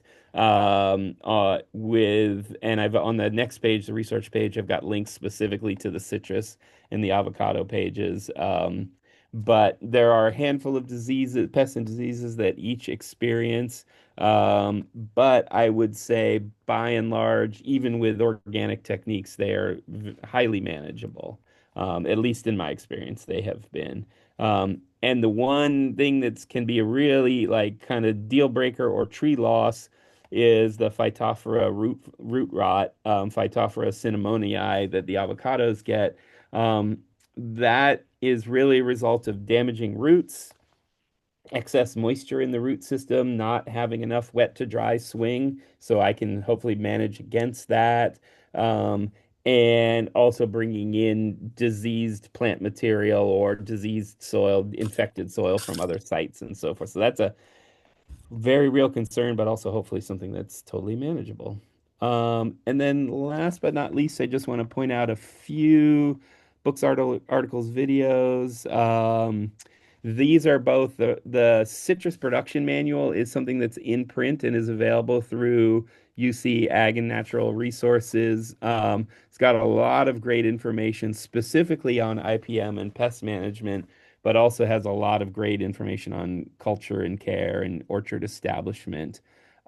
Interestingly, the avocado production in California, books one and two, which is also from Division of Ag and Natural Resources, those don't seem to be available in print, but they are available on the web as PDFs, and there's a link there that will get you can download the whole thing, and there's a great just an incredible trove of info there.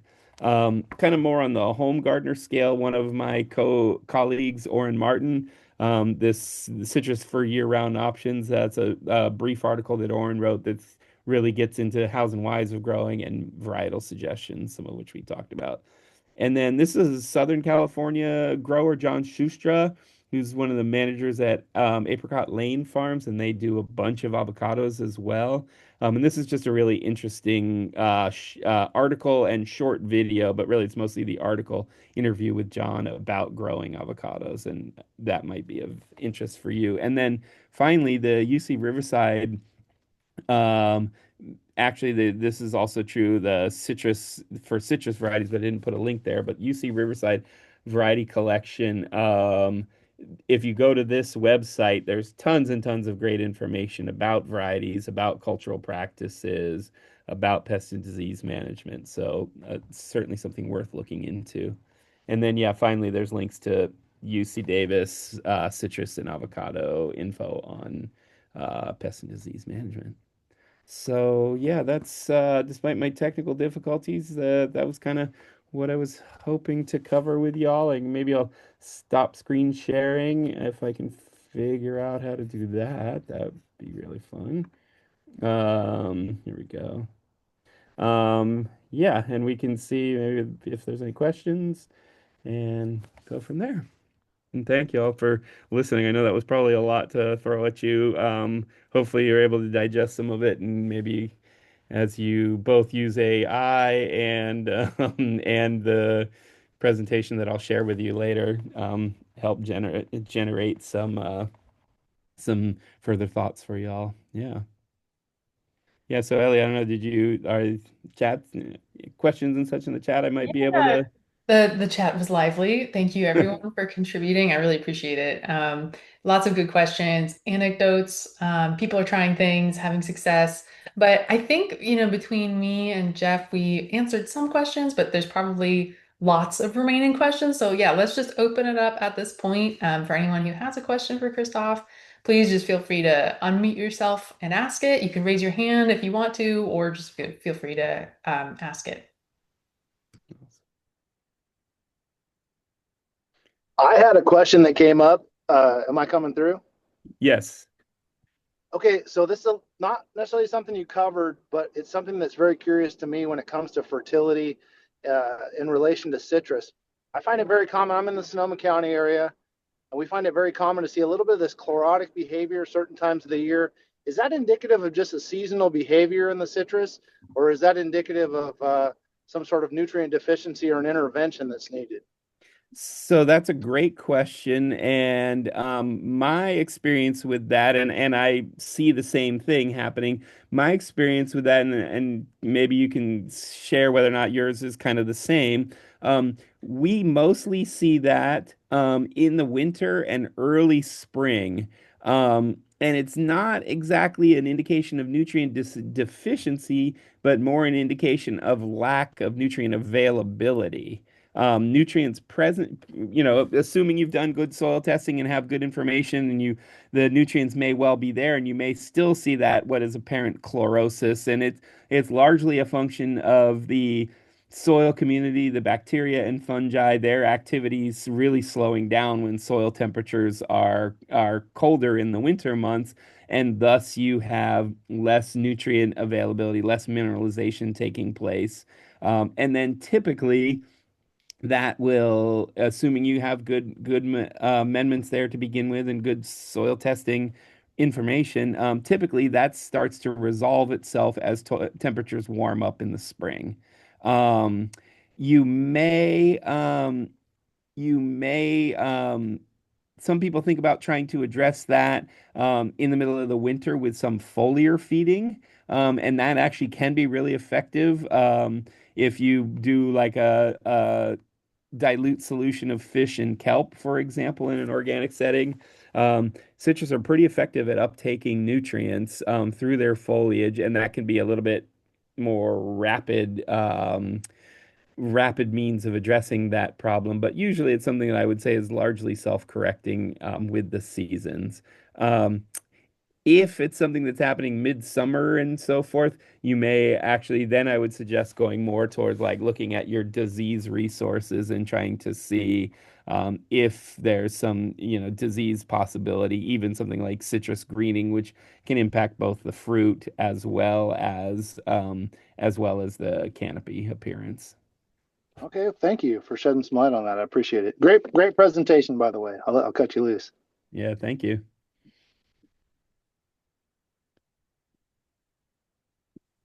We also have a question in the chat from Lori Lynn Todd.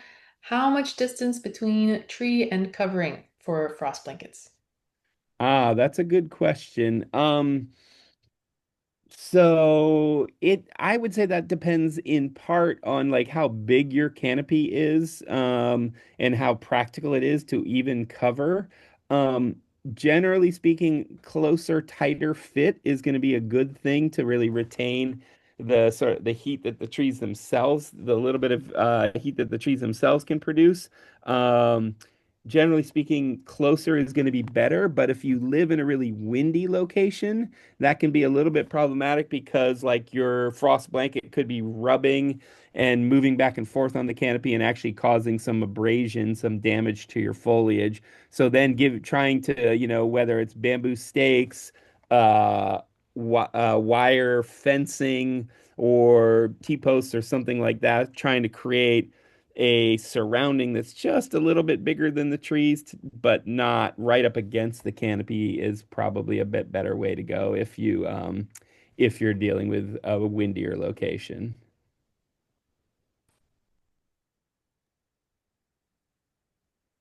Thanks. And I see Tim has his hand raised. Tim, do you want to go ahead? Yes, a quick question. At your on your farm at UCSC, what is the spacing that you use between the citrus trees versus avocado trees? Great question. Yeah, and I know I didn't touch on that. So, that with citrus, I would start with scion vigor, asking the question of scion vigor and rootstock combination. Um, and so most of the trees that we have planted here are either they're on semi-dwarfing rootstock, and they're on either 10 or 12-foot spacing in row. And then we don't actually really have any there's a bunch of individual rows. There's not multi-row blocks, but I would go with a little bit wider spacing between rows, maybe more in the 15 to 18 foot, be so that you're able to get up and down the traffic between the rows. But that's not an absolute spacing. It depends on your variety, scion and variety combo, and your growing conditions. Avocados, on the other hand, I would say probably the minimum spacing is going to be 15 foot on center and as much as 20 plus foot on center, or even more, 25 foot on center, if you're really not wanting and not planning to do a bunch of pruning to try to regulate size, because they're just larger trees. And most of the rootstock development in avocados has been about disease resistance and less about size control. So yeah, we're just dealing with bigger trees, and we got to give them more room. Perfect. Thank you very much. Yeah, you're welcome.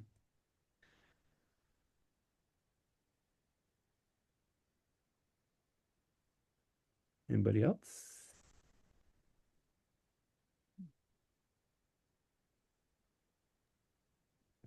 We have a bunch of questions in the chat. Hmm. And Okay. I'm scrolling through. Um, Looks like Jeff has answered a lot of them. Thank you so much, Jeff. But yeah, Thank feel you, free, Jeff. Christoph, if you see one that has not been answered, feel free to. Oh yeah, let me see. Can I ask a question? Yep, please, yeah. Um, I have a Waltz avocado, I think the little cardo. Uh-huh. Um, I planted probably almost 2 years ago, and I feel like it has not grown. And this spring, this past spring, I had a lot of flowers, and I wasn't expecting any avocado finally because it's the first year.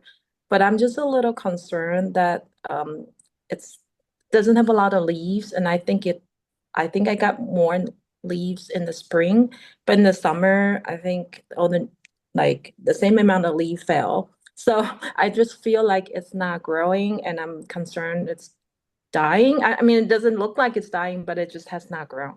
Yeah. Can you tell me a little bit about, is it in the ground? Is it in a container? What's your soil like? Things It's in like the that. ground and my soil, it's kind of in the behind a retainer wall. So it's not very clayey, but I think it's still on the clay side. And I didn't amend much, and I was glad that in your presentation says don't amend too much, but I think I did probably loosen it up a little bit. Probably like you say, 50%, maybe even 100% of the pot size. Mm-hmm. Um, but that's what I did. And I didn't fertilize it for a long time until a year later, I gave it some citrus fertilizer.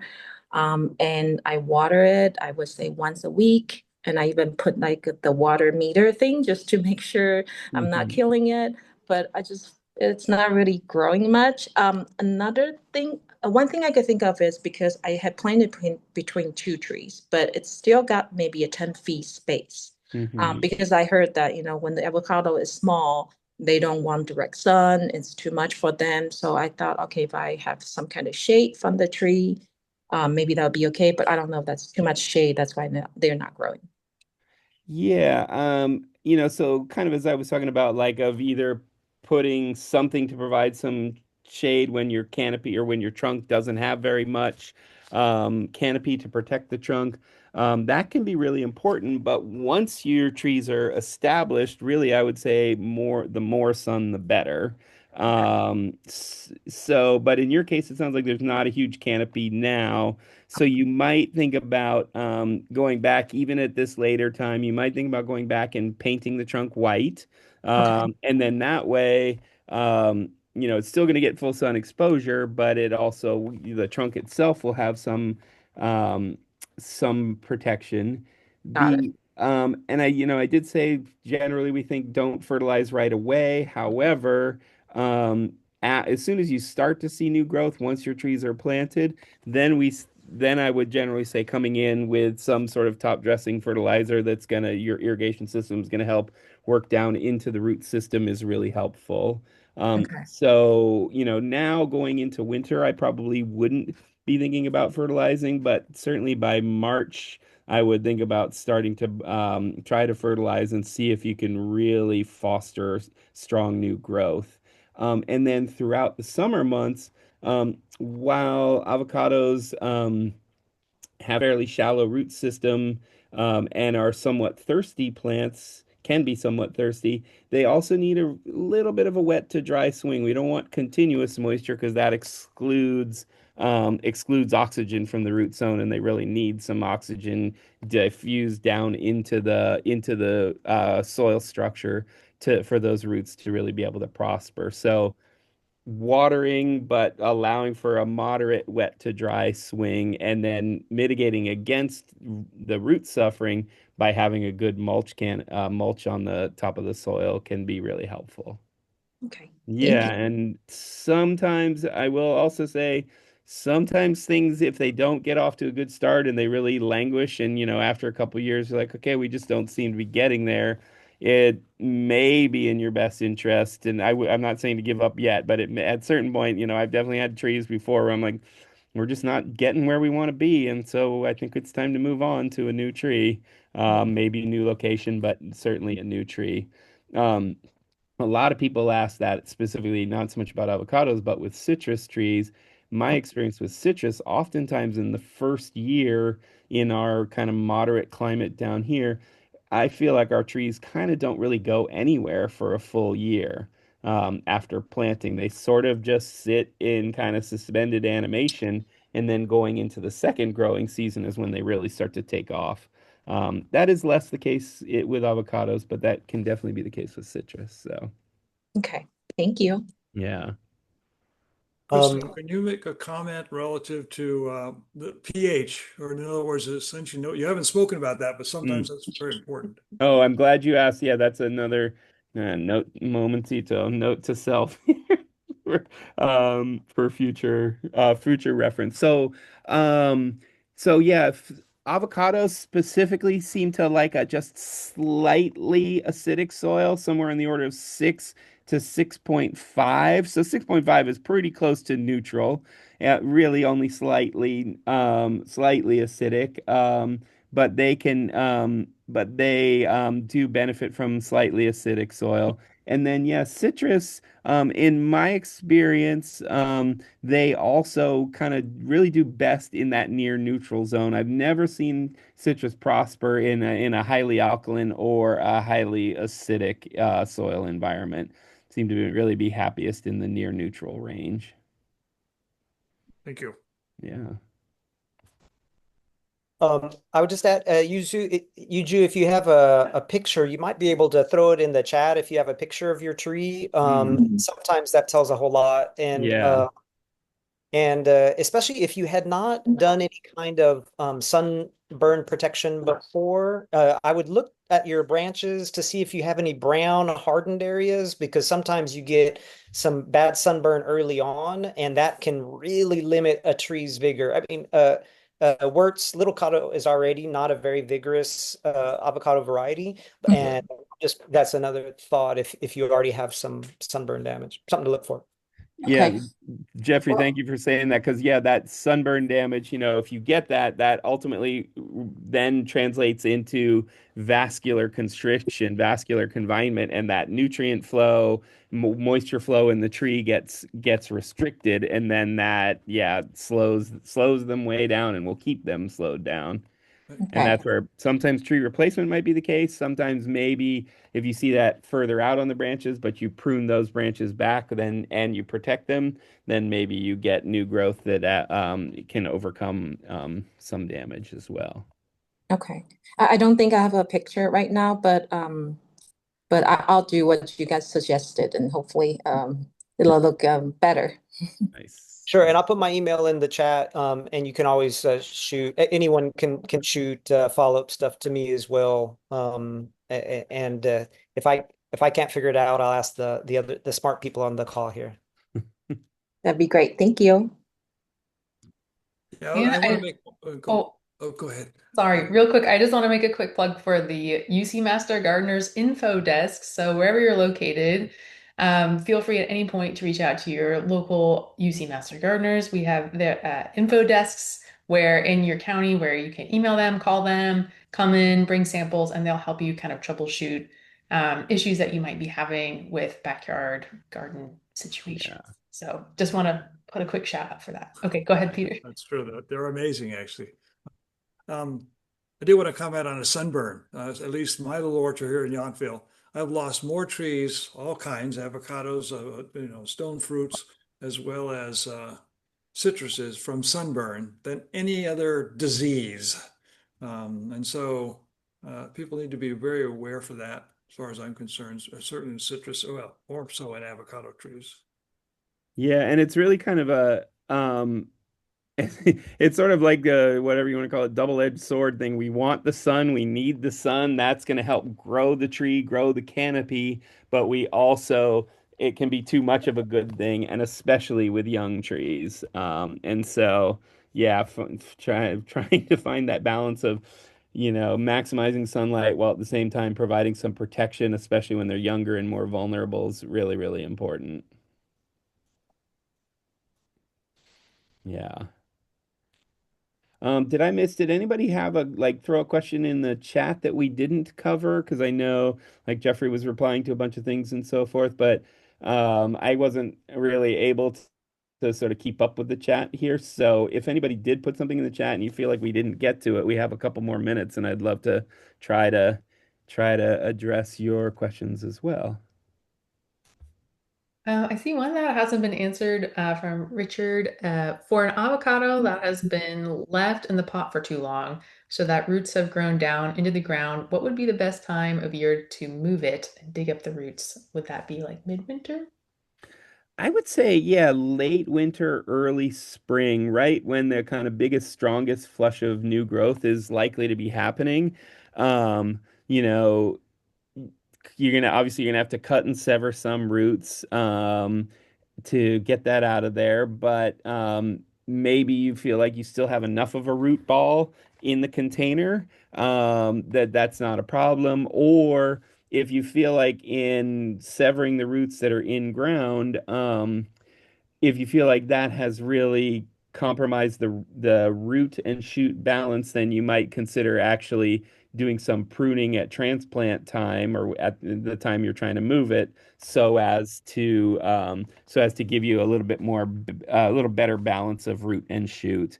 And then I'd also be careful, like the depending on what kind of pot it's in, trying to get it out of the pot, you may, like if it's in a plastic pot, I would probably just cut the pot off, rather than try to, struggle to pull it out of there, unless it just comes out easily. Um, and this might seem a bit counterintuitive because I said the citrus roots are fairly delicate. But if something's really, really root bound in the pot, then we might actually do a little bit of work to cut and shave that root ball down a little bit, because those wound sites, even though it's going to cause a certain amount of stress, the roots are going to branch from that point and start to branch out and then extend out into the soil that you plant them in. Um, Whereas if you take that root bound pot and just put it straight in the ground, sometimes plants get basically stuck where they are when they've been stuck in a pot too long. And even though they're in the ground, they can be in the ground for many, many years. And you go and like decide to dig them up later, and you can still see the original root ball and really kind of inadequate development thereafter. So even though it will cause some stress to the tree if you shave a root bound root ball back, ultimately, and I would say in most instances, it's going to benefit the tree. And I realize that's totally contradicts what I said earlier about don't disrupt the roots. Be gentle. They're both true. At the same time. Yeah. Yeah. There were a couple of questions about HLB. Do you want to just mention that the importance of that when you're sourcing your citrus for your home or your orchard? Yeah, so that's a great one. And to be honest, it's something I wish I knew a lot more about, and concern that we're going to see here in Santa Cruz County. Walingbong, or citrus greening, that's caused by the citrus psyllid. This is a pretty devastating disease. It's really the primary cause of the decline of the citrus industry in Florida, which has had massive losses. And so the in California, they CDFA and citrus industry and so forth have done a lot of work, and the nursery industry have done a lot of work to try to prevent the spread, even though citrus screening is already here. Try to prevent the spread by virtue of sourcing your trees locally from nurseries that are within your immediate region, that are getting regularly inspected by your county ag commission, so that we're not if yeah, when we source trees, first of all, that they go out clean, but also that they're not moving any great distance, so that if citrus greening is present and they get moved over just locally, that we're not spreading a problem too far and wide, as opposed to if we're getting trees from Southern California or somewhere further afield, that ultimately could mean much more rapid spread of disease, and impact commercial growers and home gardeners alike. Yeah.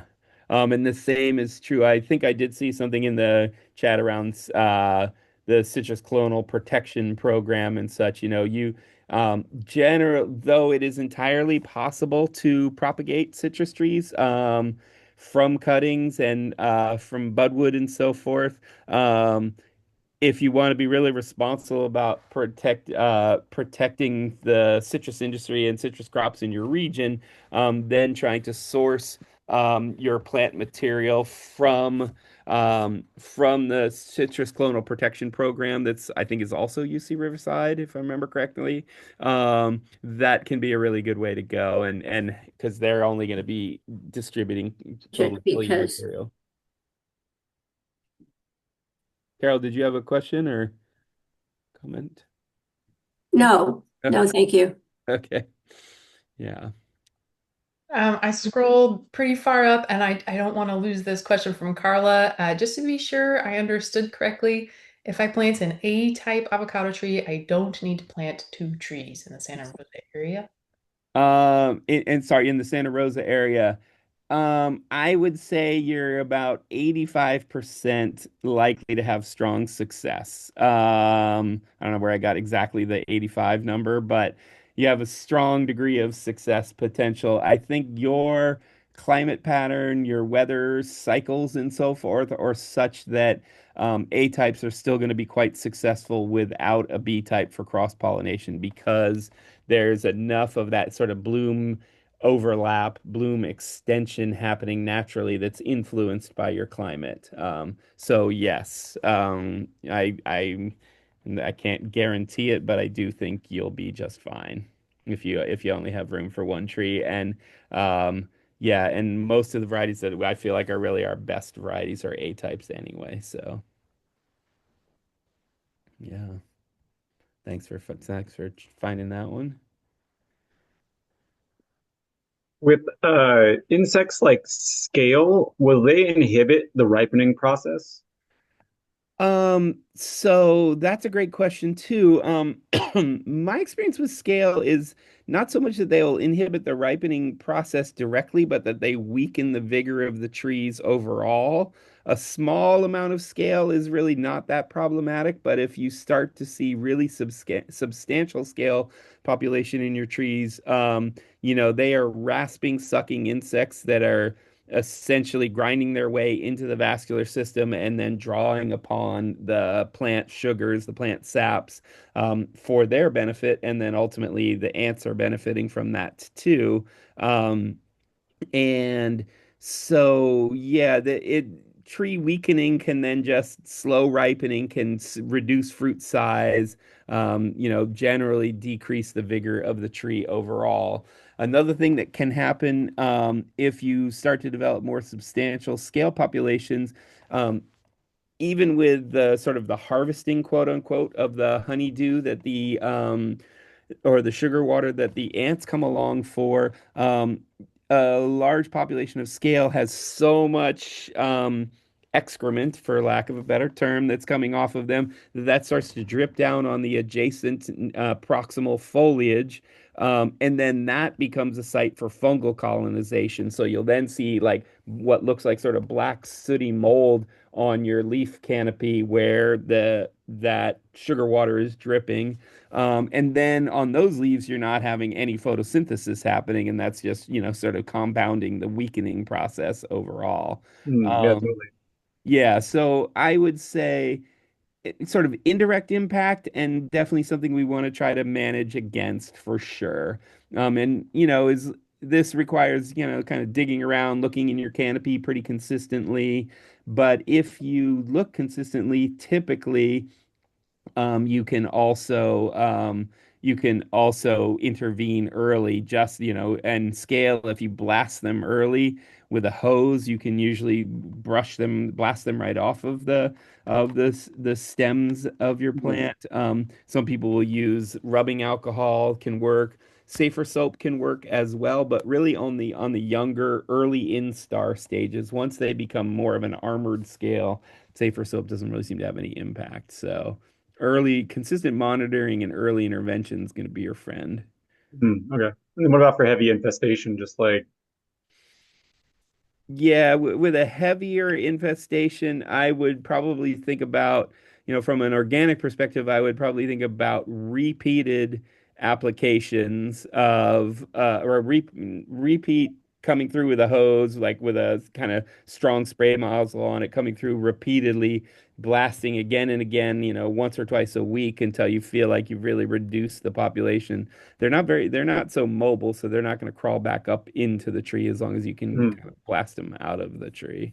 Okay, great. And I got a question on the avocado front. With full-size rootstock, does it have any similarities to apples, where like a full-size apple will tend to be more like drought resistant?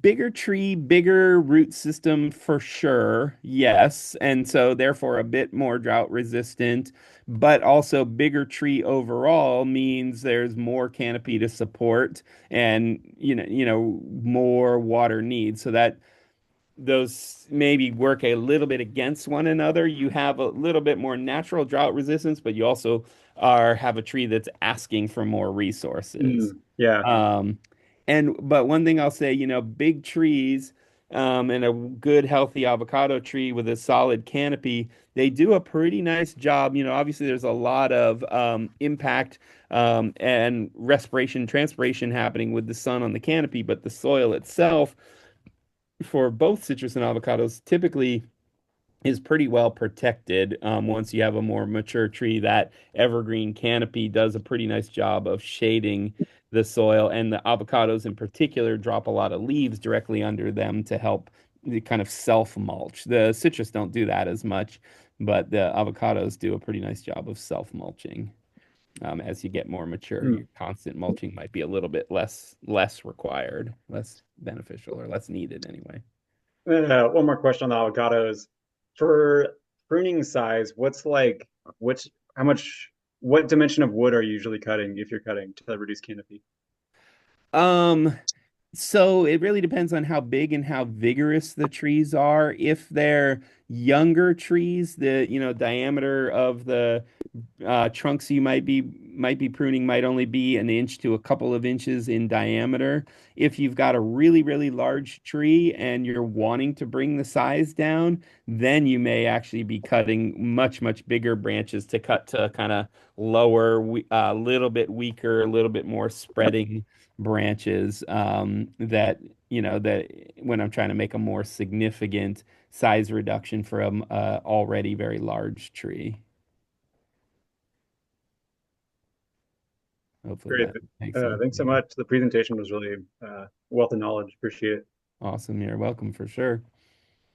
Okay, let's do one more question for now, and then I just want to be respectful of time. So I think we'll take a quick break after one more question.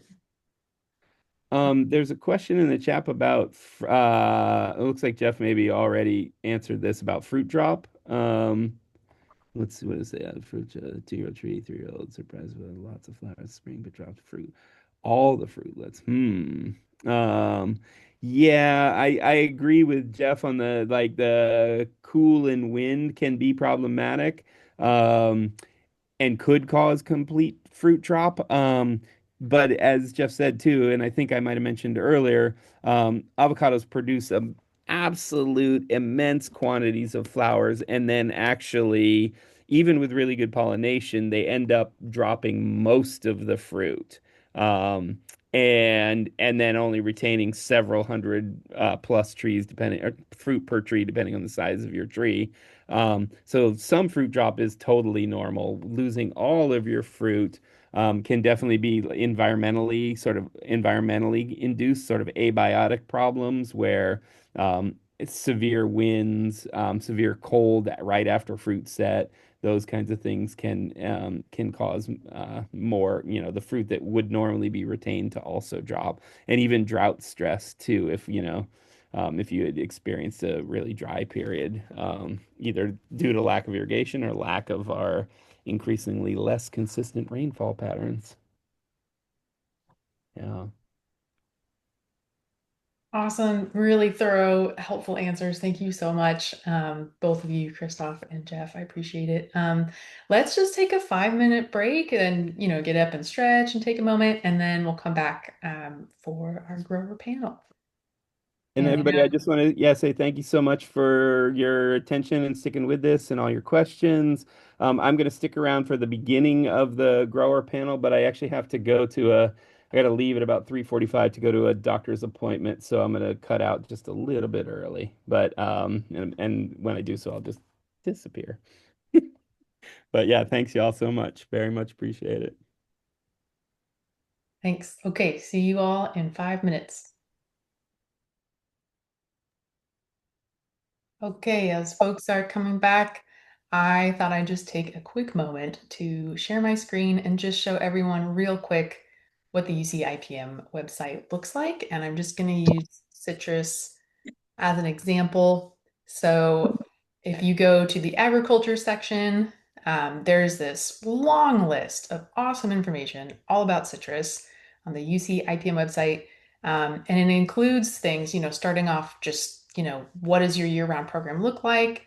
But then it gets into specific different types of scales. There are actually quite a few scales, unfortunately, for citrus, and other things, that have come up like Asian citrus psyllid, HLB, and so on. So there's also a long disease section, weeds, vertebrates, etc. And there's also a version of this for home gardens and landscapes. So this is sort of the home garden equivalent. Also, long list of pretty much mostly the same stuff, but these different pages are more geared towards home growers or backyard growers. And so sometimes there's little differences that do matter. So I just want to make sure everyone knows about these. They're equivalent ones for all other crops, avocados and so on. So I just want to put a word out there for that and make sure it's on people's radars. Okay, so I think we're back. Let's go ahead and jump into the grower panel. So again, thank you so much, Jeff and Peter, for being here and sharing a bit about your experience growing these crops here in this region. It's very exciting. Um, so I have a very short list of super open-ended questions for you guys that I've already shared with you, but I am going to put them in the chat anyway, just so everyone can see them. And of course, once we hear a little bit from our panelists about your experiences so far, I want to give you some time to just tell us whatever you want to tell us. Then we can open things up for questions. So, first of all, it would just be great to hear about your experiences growing citrus, Peter, and avocado, Jeff, and if there's any lessons or advice you'd want beginners to know, anecdotes, stuff like that. So, yeah, whichever of you wants to start. I'm happy to start. Jeff, Okay. you're on mute, so I'm going to talk faster. To reintroduce myself, so I'm Peter Jacobsen. I'm essentially a farmer for chefs and restaurants only. And I grow most of the two things we've talked about, avocados versus citrus. I'm definitely much heavier into citrus. And what I found over the last 40 years growing the citrus over here is that sour citrus wins because we can't really get it. I mean, now it's warming up more in our climate and the planet, et cetera, and we can start to get some sweeter citruses, but sour citrus rules. And we always think that we know sour citruses. We know lemon and there's limes. But as Christof pointed out, there's actually lots of different kind of things. The beard seedless lime, for instance, is very productive and it's delicious, a whole lot better than whatever a lime is we buy in the store. By the way, as most of you perhaps realize, the limes we buy in store are totally unripe. That's the reason when you squeeze them, no juice comes out. It's a curious thing, drives you nuts. There's no juice. Well, that's I guess it's in the green. Whereas the beard seedless, especially when they get yellow, are amazingly juicy and tasty. But there's also the Australian finger limes, which is a fabulous experience for anybody that comes to your farm or you eat it off the tree, because it's also called citrus caviar, and you squeeze it and you've got these little beads of caviar.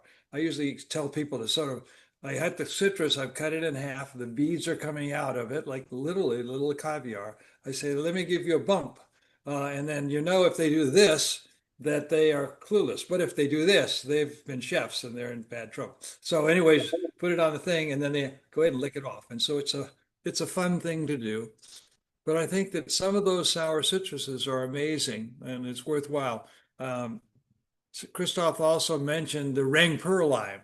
Rangpur limes are they're the best trick possible if you like to sort of, what it is you take a Rangpur lime, which is a beautiful orange, looks like a little mini orange. You cut it in half, it's beautiful on the inside. People are ready for sugar. They put it in their mouth and it is the sourest thing you've ever had. They go, or some people go, because they love it, but most people go, yeah. But so sour citruses, interesting ones like the uzus, some of the Asian citruses where they mostly zest the skin. And that's what the chefs love. I mean, actually, chefs are like regular humans. They don't know what they don't know. And if you ask them what they would like, they want something they don't know. And so it's interesting to find things like that going through the catalogs that we can find at citruses, to find things that are unique. And that's what they're going to like. And that's what you're going to like as well. So, Jeff, sorry, that was my rattling on, but I was just excited about citruses. And Christoph, I really appreciate this presentation. It's very interesting. It fills out a whole lot of knowledge that I realized I didn't have. Or that you did have, but you just hadn't put all the pieces together. So, like their various relations. Well, that's awesome, Peter, and I'll just give just a couple of minutes of my background uh, and then we can go into Q&A. There, lots of great questions still out there, it sounds like. But so I'm in Santa Rosa in Sonoma County, and one of my main focuses as part of the Master Gardener Group and the California Rare Fruit Grower Group is to try to spread the word about how very possible it is to grow avocados in our neck of the woods in Northern California in general. And when I was starting our little home food forest, I remember specifically thinking, I'm not even going to get into avocados because that sounds like, they're not going to do well. I didn't know anybody that was growing them. And I focused on, apples and peaches and plums and all those other delicious fruits. But it just took noticing a few around town and some friends who have had success with it. And then you start looking and all of a sudden so many people know about, oh, that great big tree over in, so and so street, that's 30 feet tall and has probably been around for 40 years and has survived every winter. And um, yeah, so we're just trying to spread the word about which ones you should maybe start with if you're just starting out, and how to increase everyone's chances for success.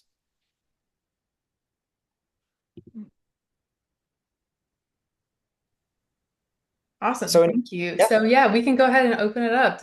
Who has questions? I have a question.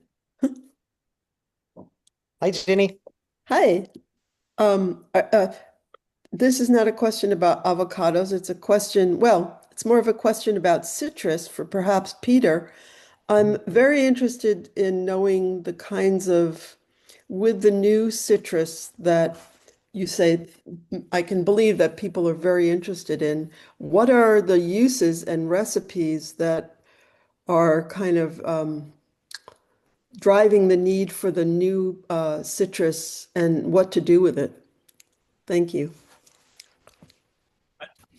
I think a lot of the new citrus, I'm thinking of the beard seedless limes, are cocktails. So they're just like, what was it? The last word is made with this that, and so those are some of the interest. The bartenders are doing it. I sell a lot of stuff specifically about bartenders, flowers as well as citruses. But anything you want to marinate would be that kind of, the acids that are important. In fact, most of the cooking you do with citrus would not be just adding orange juice. It would be adding more of a acidic nature to it.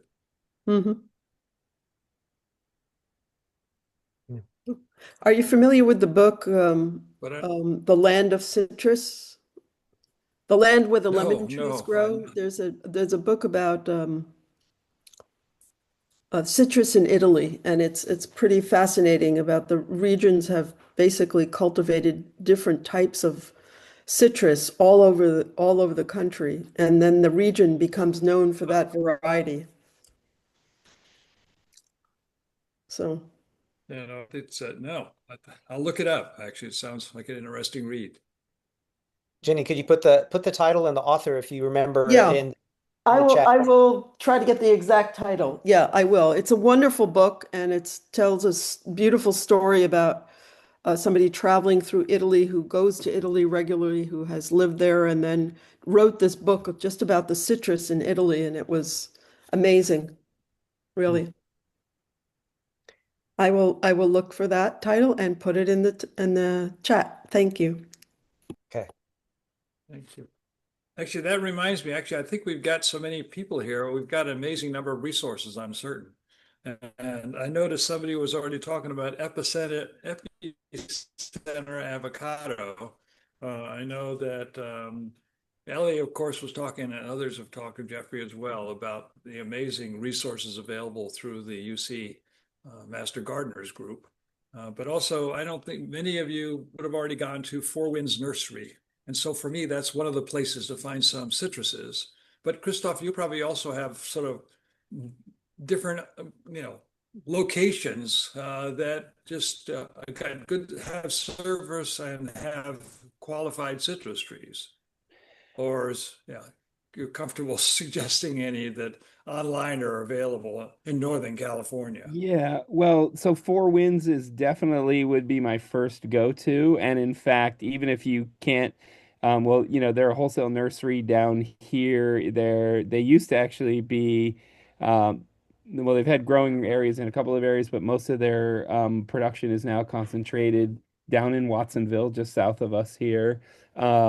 And all under real controlled environment to manage the citrus greening and so forth. And they're a tremendous resource.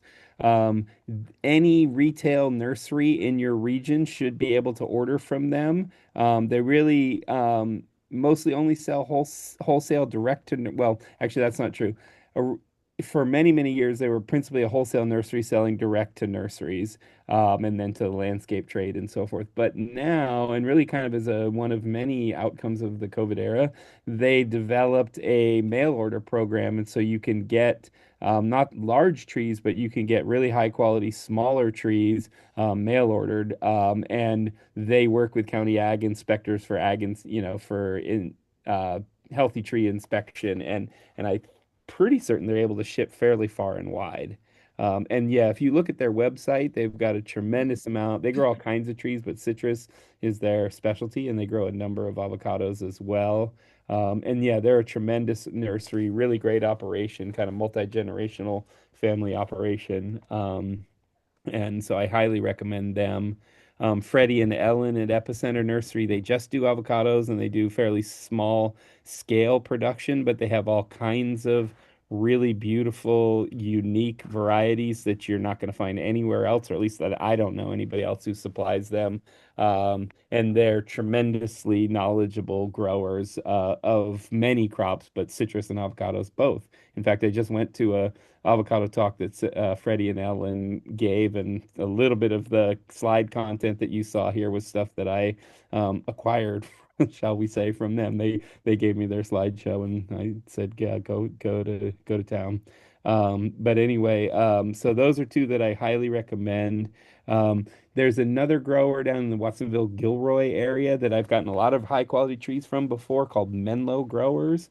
I think they're mostly only wholesale nursery, but they may all, I'm not certain if they sell to retail public as well, but a real nice collection of trees and great resources. If you were thinking about growing avocados on a larger scale, I think um, it's kind of like a 25 tree per minimum variety, but Brokaw Nursery, they're down in Ventura County. They not only are avocado producers, avocado fruit producers, but they are also they also have a huge nursery program and supply most of the commercial trees that are planted in California. And they have a bunch of root stocks that they work with that they've developed and that they've gotten from other rootstock programs. And every tree that I've ever seen come from them has been really strong, super high quality trees. Um, so those be a couple that I would recommend. Yeah. Brokaw's got that neat history part where Mr. Brokaw was the neighbor to Mr. Haas back down in SoCal, right? And Right. that's a cool connection as well. Yeah. That There is was a great one.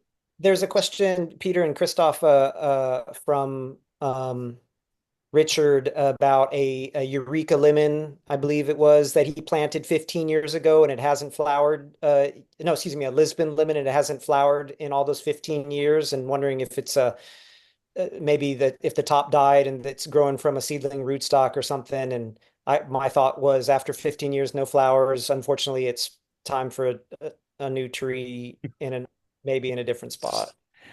Uh, It's a um, sign. There's no doubt. Yeah. Yeah, I would agree. I mean, I don't really have an explanation why you don't have any flowers, although most likely it is, yeah, rootstock takeover is at play Yeah. there. But it's also, if it was rootstock takeover, it could be a very, very massive tree as well. Um, but anyway, yeah, if it's not doing what you want, at a certain point, saying goodbye and starting with a new tree, is a good thing. And citrus.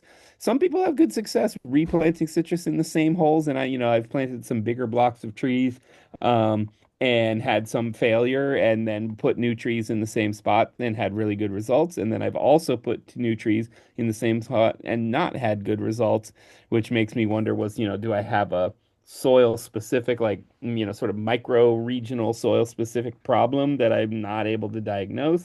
But depending on what you feel about your soil health, you potentially could go back in the same location, or maybe you just have another place to go with because, yeah, Lisbon lemon's that's a great lemon, and you want to have success, and you shouldn't have to wait this long. Right. Yeah. And you probably don't have No, it, Richard, planted introduce. in deep shade, but that would maybe be another reason why it hasn't flowered, if it's Yeah. in a redwood tree grove, but I'm sure you didn't do that. I think there's for all of us that grow citrus. I think there are three telltale signs relative to suckers, which have sort of messed up more trees than I can imagine. Not mine, but I go around and work on trees as well. And one of them is if you've got a tree that's got a three-pronged leaf to it, you've got a sucker. In other words, if you look at the leaf on your tree, you go, or one big branch going up, it's got three prongs. That's a classic design for a specific kind of rootstock that will never produce a lemon Yeah, that's the or trifoliate citrus at rootstock, and all. they're very Yeah, that three part is very trifoliate. There you characteristic. go. Yeah. Yeah. Right. And if that's what you've got, you've got rootstock, there's no question. The other one is if you've got one, once again, they're bolting straight up and they've got really long spikes on them, essentially, or needles, or whatever you want to call them. It's rootstock. Yeah. Some citruses you can eat have got thorns on them, but nothing like that. It's classic. And also, then just get down on your knees and look underneath and see how low down the graft or the whatever's growing is coming off. There's almost every tree I see in citrus that people don't know what they're really growing. They're growing rootstock, or there's rootstock in there along with the citrus. Hmm. Yeah. Maria, thanks for your question. How can we help you?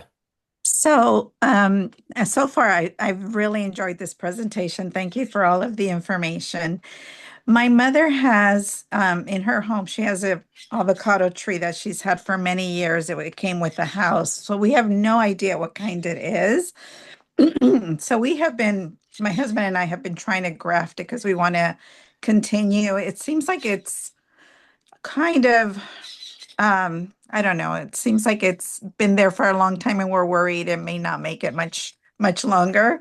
So we've been trying to graft it or propagate it or something along those lines and just have not been successful. do you have any when I'm in Southern California, suggestions, thoughts?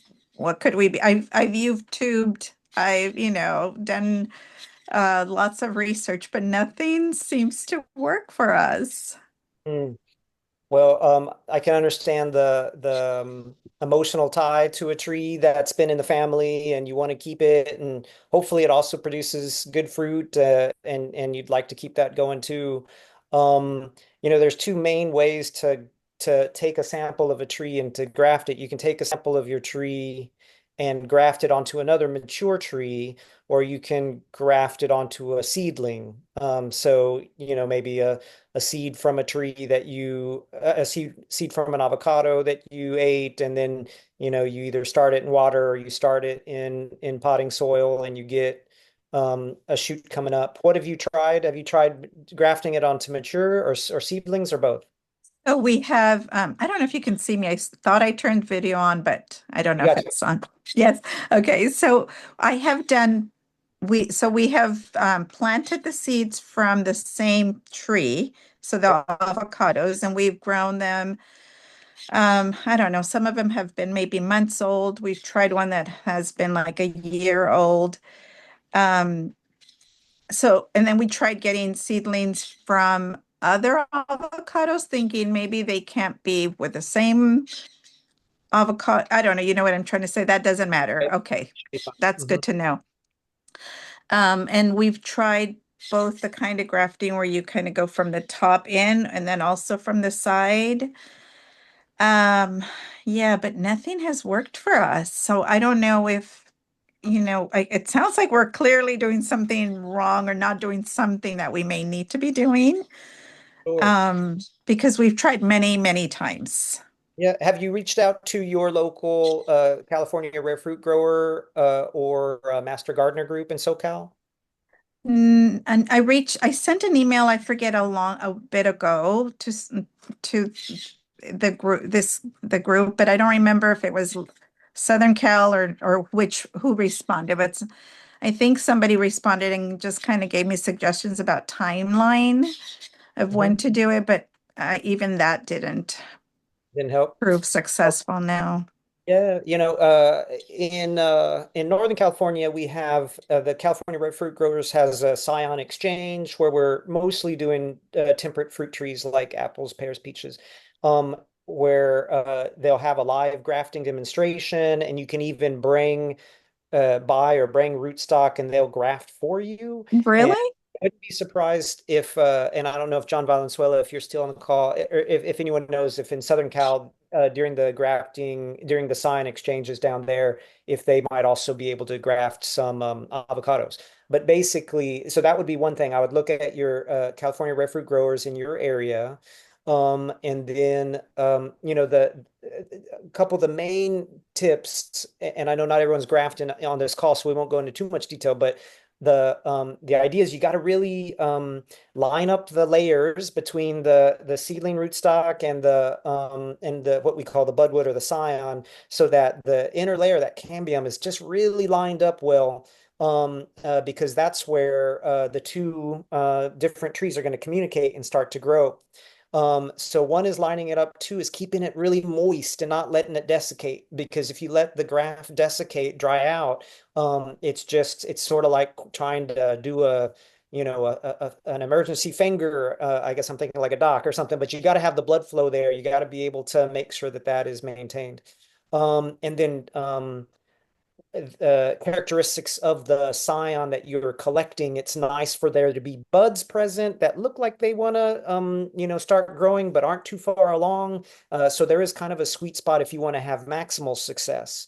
And you can graft any time of the year, but you'll probably have more success in the spring and early summer. And if you're doing it in a controlled environment where it doesn't get too hot, you got to, inside or in a place that's basically in the shade until the graft can take. But those are a couple of the thoughts. And John, I see your hands raised. Do you want to? John's a very active member in the California Rare Fruit Growers. Do you have something to add to that, John? Or maybe not. Maybe he'll come back. May I ask, when you say keep it moist, just the dirt part? No, so the soil needs to be moist, but the actual Graft. piece of wood that you are grafting from your big tree that you want to keep, that has to stay well uh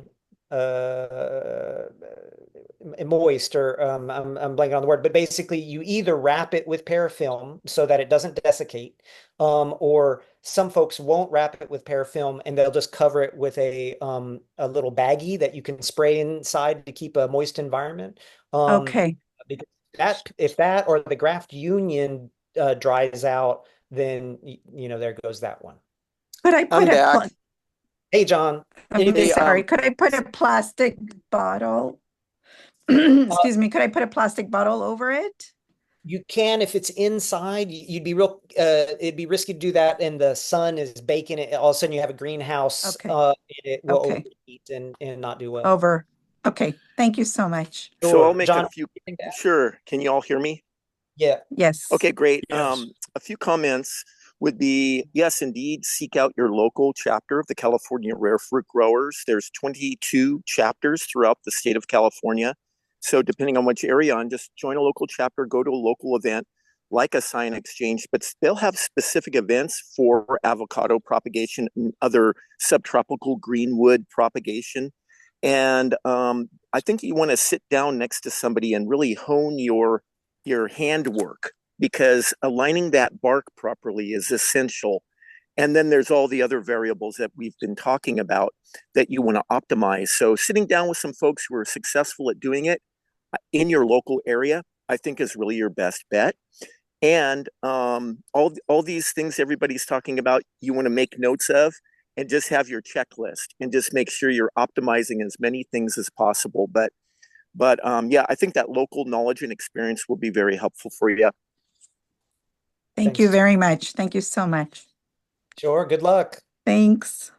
Yeah. If you want to make yourself feel good, graft with apples, because those take 90% of the time or more, and it Oh. makes you feel like a grafting expert from the beginning. And once you get a little bit of experience with apples, then you can also experiment with your avocados. Thank you. Cool. Wonderful questions. Who's got another one? Feel free to either unmute or drop it in the chat. I see Lori had a great question. I would like to know what each panelist has found to be their best surprise and favorite variety or type.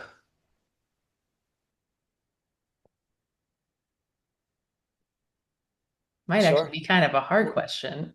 It's great. Like how do you choose? Actually, maybe I I'll. didn't hear which cantaloupe you said or what you say. Oh no. What was the question again? I think our best, like a surprise, and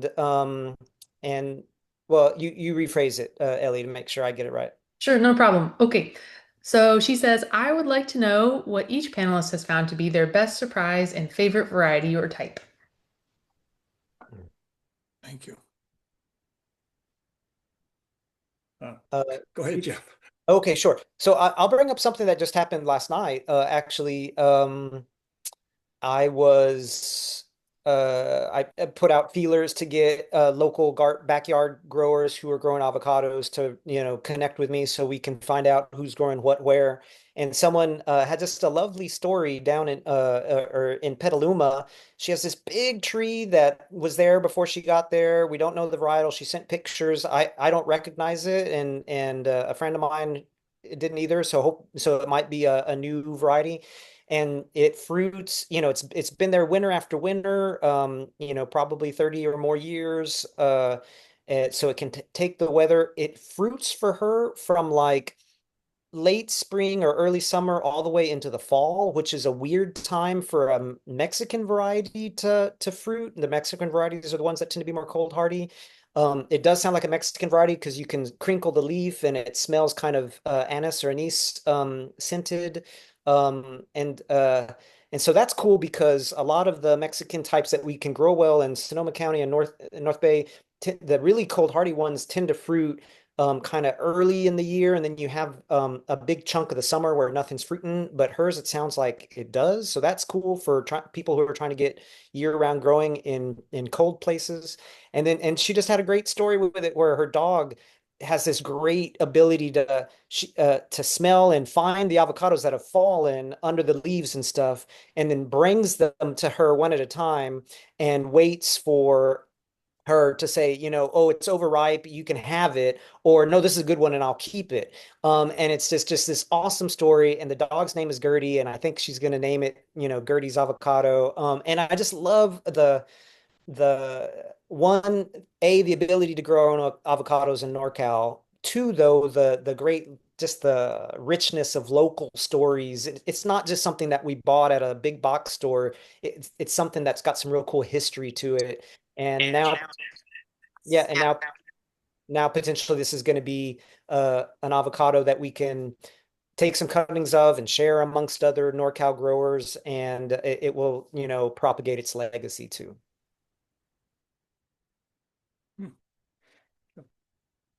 I think I already told all my most exciting stories relative to the various drinks and the various things, the surprises that people get from the Australian finger limes, the citrus caviar, as well as the Rangpur lime.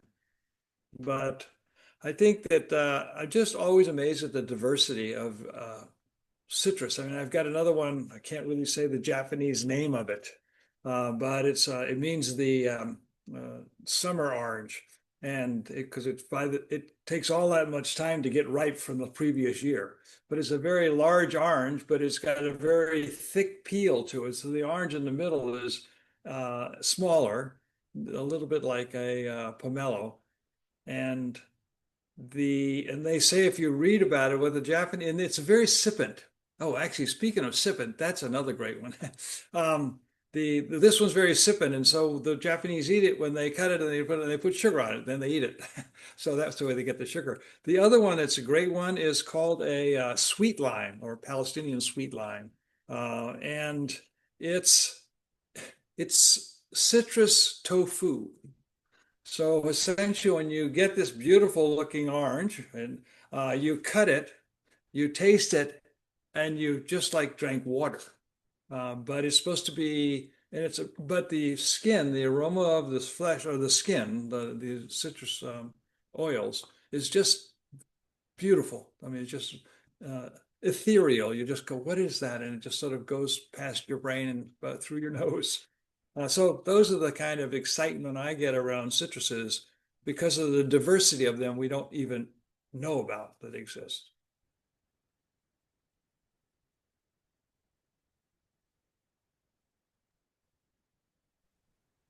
Thanks. I Any actually more would love questions, to Ellie? circle. Yeah, I have so many questions. But I'd love to circle back to this question about like what lessons or advice do you want beginners to know? I mean, just thinking back to when you started, both of you kind of started down this path, if there were any lessons you learned early on, you're like, if I could go back and tell myself one or two things, maybe if there's a couple that come to mind, it'd be great to hear what you'd want beginners to think about or just have on our radar.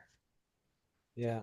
I can start with that one. I think drainage is key, for avocados even more so than citrus. And it might have been John like a decade ago who mentioned this, that more trees in Sonoma County probably die, more avocado trees die from cold, wet roots and the associated Phytophthora root rot than from it being too cold and dying back from a frost. And so I think a lot of us, when we first start planning the avocado, is like, oh, it's kind of marginal to try what we're doing. So we got to make sure that we cover it with a frost blanket and put some incandescent lights on it. But really, what we should be most concerned about is roots that stay really soggy when it's cold. And so what I did on my two biggest trees that it seemed so far has worked out is I'd run out, I'm just in an urban lot and I'd run out of room in my heavy clay soil. And that was probably a good thing because I built a 3x3 box on the cement of the driveway. One for a Mexico Grande, which is a great cold hardy fruit that ripens black and you can eat the peel and it's very tasty. And the second tree is called a bacon, also very cold hardy. But I put each of them in their own 3x3 box. And they're growing well and they're producing and their soil drains great. And so if you're planting in clay, and a lot of folks in some folks closer to the ocean are in a lot of sand, which as long as it's not salty, avocados love growing in well-draining sand and whatnot. But just like John's throwing in the chat, plant in a mound above grade, like Christoph was talking about digging into the soil as the root ball or maybe deeper, but that an exception to that would be clay, and we have horrible clay in our yard, which it does a great job of holding on to nutrients, but it's not good for letting oxygen get to the roots in our cool wet winters. So plant on a mound, plant in a raised bed, plant in a box, and if you that's one of the big takeaways. Yeah, I think that for me, if you always wanted to have a citrus tree, but you haven't done it yet, then go to Costco or go to your local nursery during a certain time of year, and you'll see the tree there, and it's got fruit on it, and you go, "That's the kind of tree I want." Just do it. Just like the Nike ad says, just grab the tree, put it in the ground, and then turns out you'll be forced to learn all the things you should have learned because you got this tree and you're trying to make sure it lives. And so you may have to jack it up a little bit so it drains better. Yeah, so it's just that's how I've started almost all the things we've started is just do it. I can do it. You can just do it. Thanks. Yeah, that's great advice. I do think there's so much potential, and I think experimenting is great, even if you just have a small area. Um, yeah, I live up here in Cloverdale. It's pretty warm, and citrus does great here, orange trees, grapefruit, limes, lemons. So, I also think just thinking about your microclimate and getting to know the little pocket that you're in, but also, as everyone has mentioned before, maybe there's parts of your yard that are warmer than others, south-facing slopes. So I think because there's so much variability across our region in terms of microclimates, there's also so much potential. So to me, that's very exciting. And I see Rob in the chat. He says, how high should the mound be if I'm worried about drainage? Yeah, in at least for avocados, uh, so one option is to plant at grade, basically. So if it's in a 5-gallon nursery pot, which is, I don't know how tall those are, like 15 inches or something like that, just basically put the bottom of the pot resting on the top of your soil. Like you don't even have to dig into your soil and then build the mound around that. I believe it's UC I think University of California is recommending to orchardists if they're planning on berms like these long mounds that it could be something like 3x3 feet, so like 3 feet tall, 3 feet wide, and so yeah, definitely just plant on a big mound. If you're planning on this big mound that's 3x3, that's a lot of soil to buy and to bring in. So you'd want to try to buy it by the yard, from one of the companies in the area that will either bring it in a truck or you can bring your truck to them. And don't try to buy it in bags, unless maybe it's just one tree that you're planting. But yeah, so Great, that's helpful. Thank you. Yeah, 2x2, 3x3, something like that. Yeah, I think the other thing though is you're right. I mean, it can be planted as high as you want, but the higher you get it, especially above grade, you're going to have to make sure you water it because it's going to drain. Yeah. I think you also but you mostly need roots that can get dry. So essentially, if you, let's say, did it on a 6-foot mound, then you got at least, let's say, top 3 inches that are going to get dry every time. and a lot of bottom 6 inches are going to stay wet or too wet, like if you've got that clay you were describing. Yeah. But you can go as high as you want. It is more work, but you just got to get part of that tree dry so you can get the oxygen into the roots. Yeah. And what was cool that just like Christoph mentioned, the majority of roots, of feeder roots from both avocados and citrus are in that first foot. And so that's the critical part. It's draining in that first foot very well.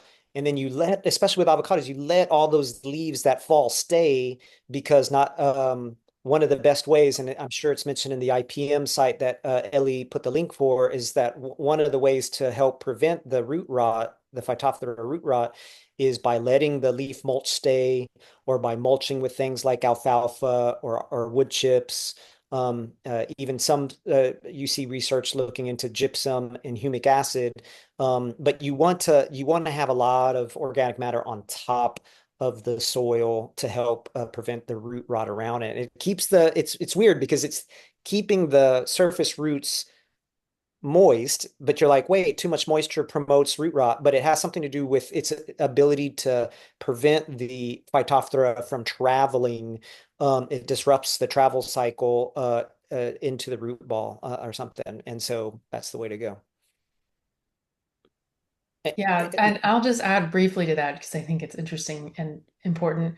Phytophthora as a pathogen travel, like Jeff was just saying, travels through water. So sometimes if you're on a slope and you see, signs, symptoms of Phytophthora root rot on a tree, and then over time you might start to see that, develop on trees that are downslope of that because as water moves downslope, it actually carries the pathogen. So that's just something to be aware of in general about Phytophthora. It's unfortunately very mobile in water. So the more we can slow down water and sink water and keep it in place, that's good for lots of reasons.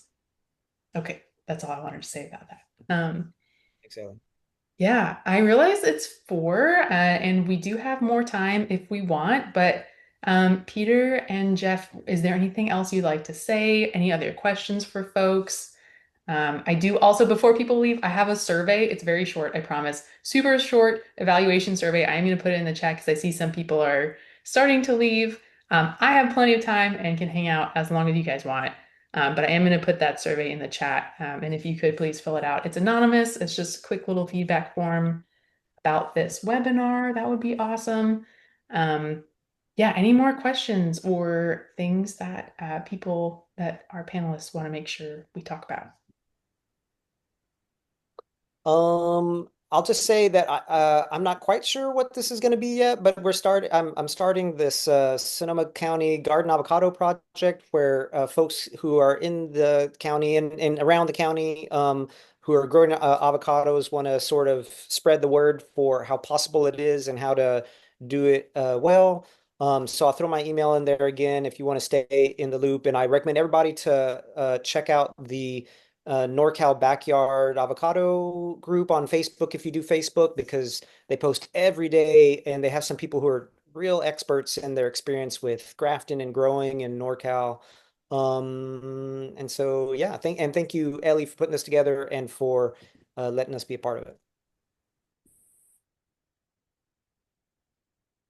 Yeah, Nice. That's great to hear. Actually, I'm looking over my notes if there's anything that I hadn't covered, and there was one thing which is now eluding me. Oh, variegated fruit, variegated citrus, etc. It is charming. Actually, I think they look sick, but some people think it looks charming. But you got to have a whole lot more sun because the white marks in the variegation, they don't have any chlorophyll and they're not growing the tree. So it just doubles down on the amount of sun you need. So unless you find it extraordinarily charming, it's variegated citruses especially, it's probably not a fabulous thing to grow here in Northern California. It's been a delight actually to just thank you, Ellie, for including me, and Jeff. It's been great working with you, and of course, Christof, who's very informative. Yes, absolutely. I really appreciate both of you guys sharing your experiences. It's just really inspiring to know what's possible here, and yeah, really helpful to hear from people who are successful with these things. So Yeah, any other questions, comments from the audience?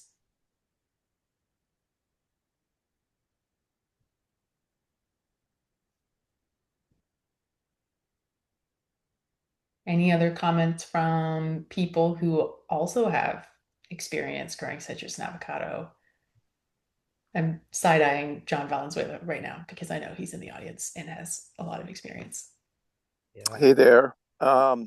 Yeah, I was just thinking because we have Dr. Jeff there that maybe there could be a brief discussion on nutrition because if you're a home grower, it's really hard to get good healthy fats into your diet that are homegrown. Maybe olives, which take a little processing, but avocados are just such a versatile food, not only on your toast, but actually, in Mexico they use them in sweet dishes, and there's a lot of versatility there, even for those so-called watery ones that are often easier for us to grow. But I just thought that that might be interesting as a closing thought. Great point, John. Yeah, the avocado is great healthy fat, and you're right. We grow a whole bunch of we can grow a whole lot of things in NorCal, but there's not a whole lot of healthy fats that grow on trees outside of olives and avocados being the two biggest sources. And like you said, you don't have to process an avocado other than cutting into it. So definitely encourage folks to get healthy fats from plant sources like that.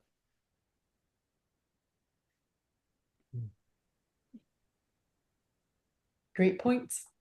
Okay, well, I think we'll wrap it up. Thank you everyone so much for being here. And if you can, please just take one moment and fill out the survey. That would be great. And yeah, big thank you to Christof, Peter, and Jeff, and everyone for participating. So I really appreciate it. This is being recorded, and I'm going to post it online, and I'll put a link in an email and send that to everybody who registered. So if you registered for this, you should get it. And also, if you somehow, I don't know how this would happen, but if you're here and you didn't register, please email me. I'll put my email in the chat, and yeah, I'll send it to you that way. So yeah, thank you all so much, and I hope you all have a great afternoon and evening. Thank you much, all of you. Bye.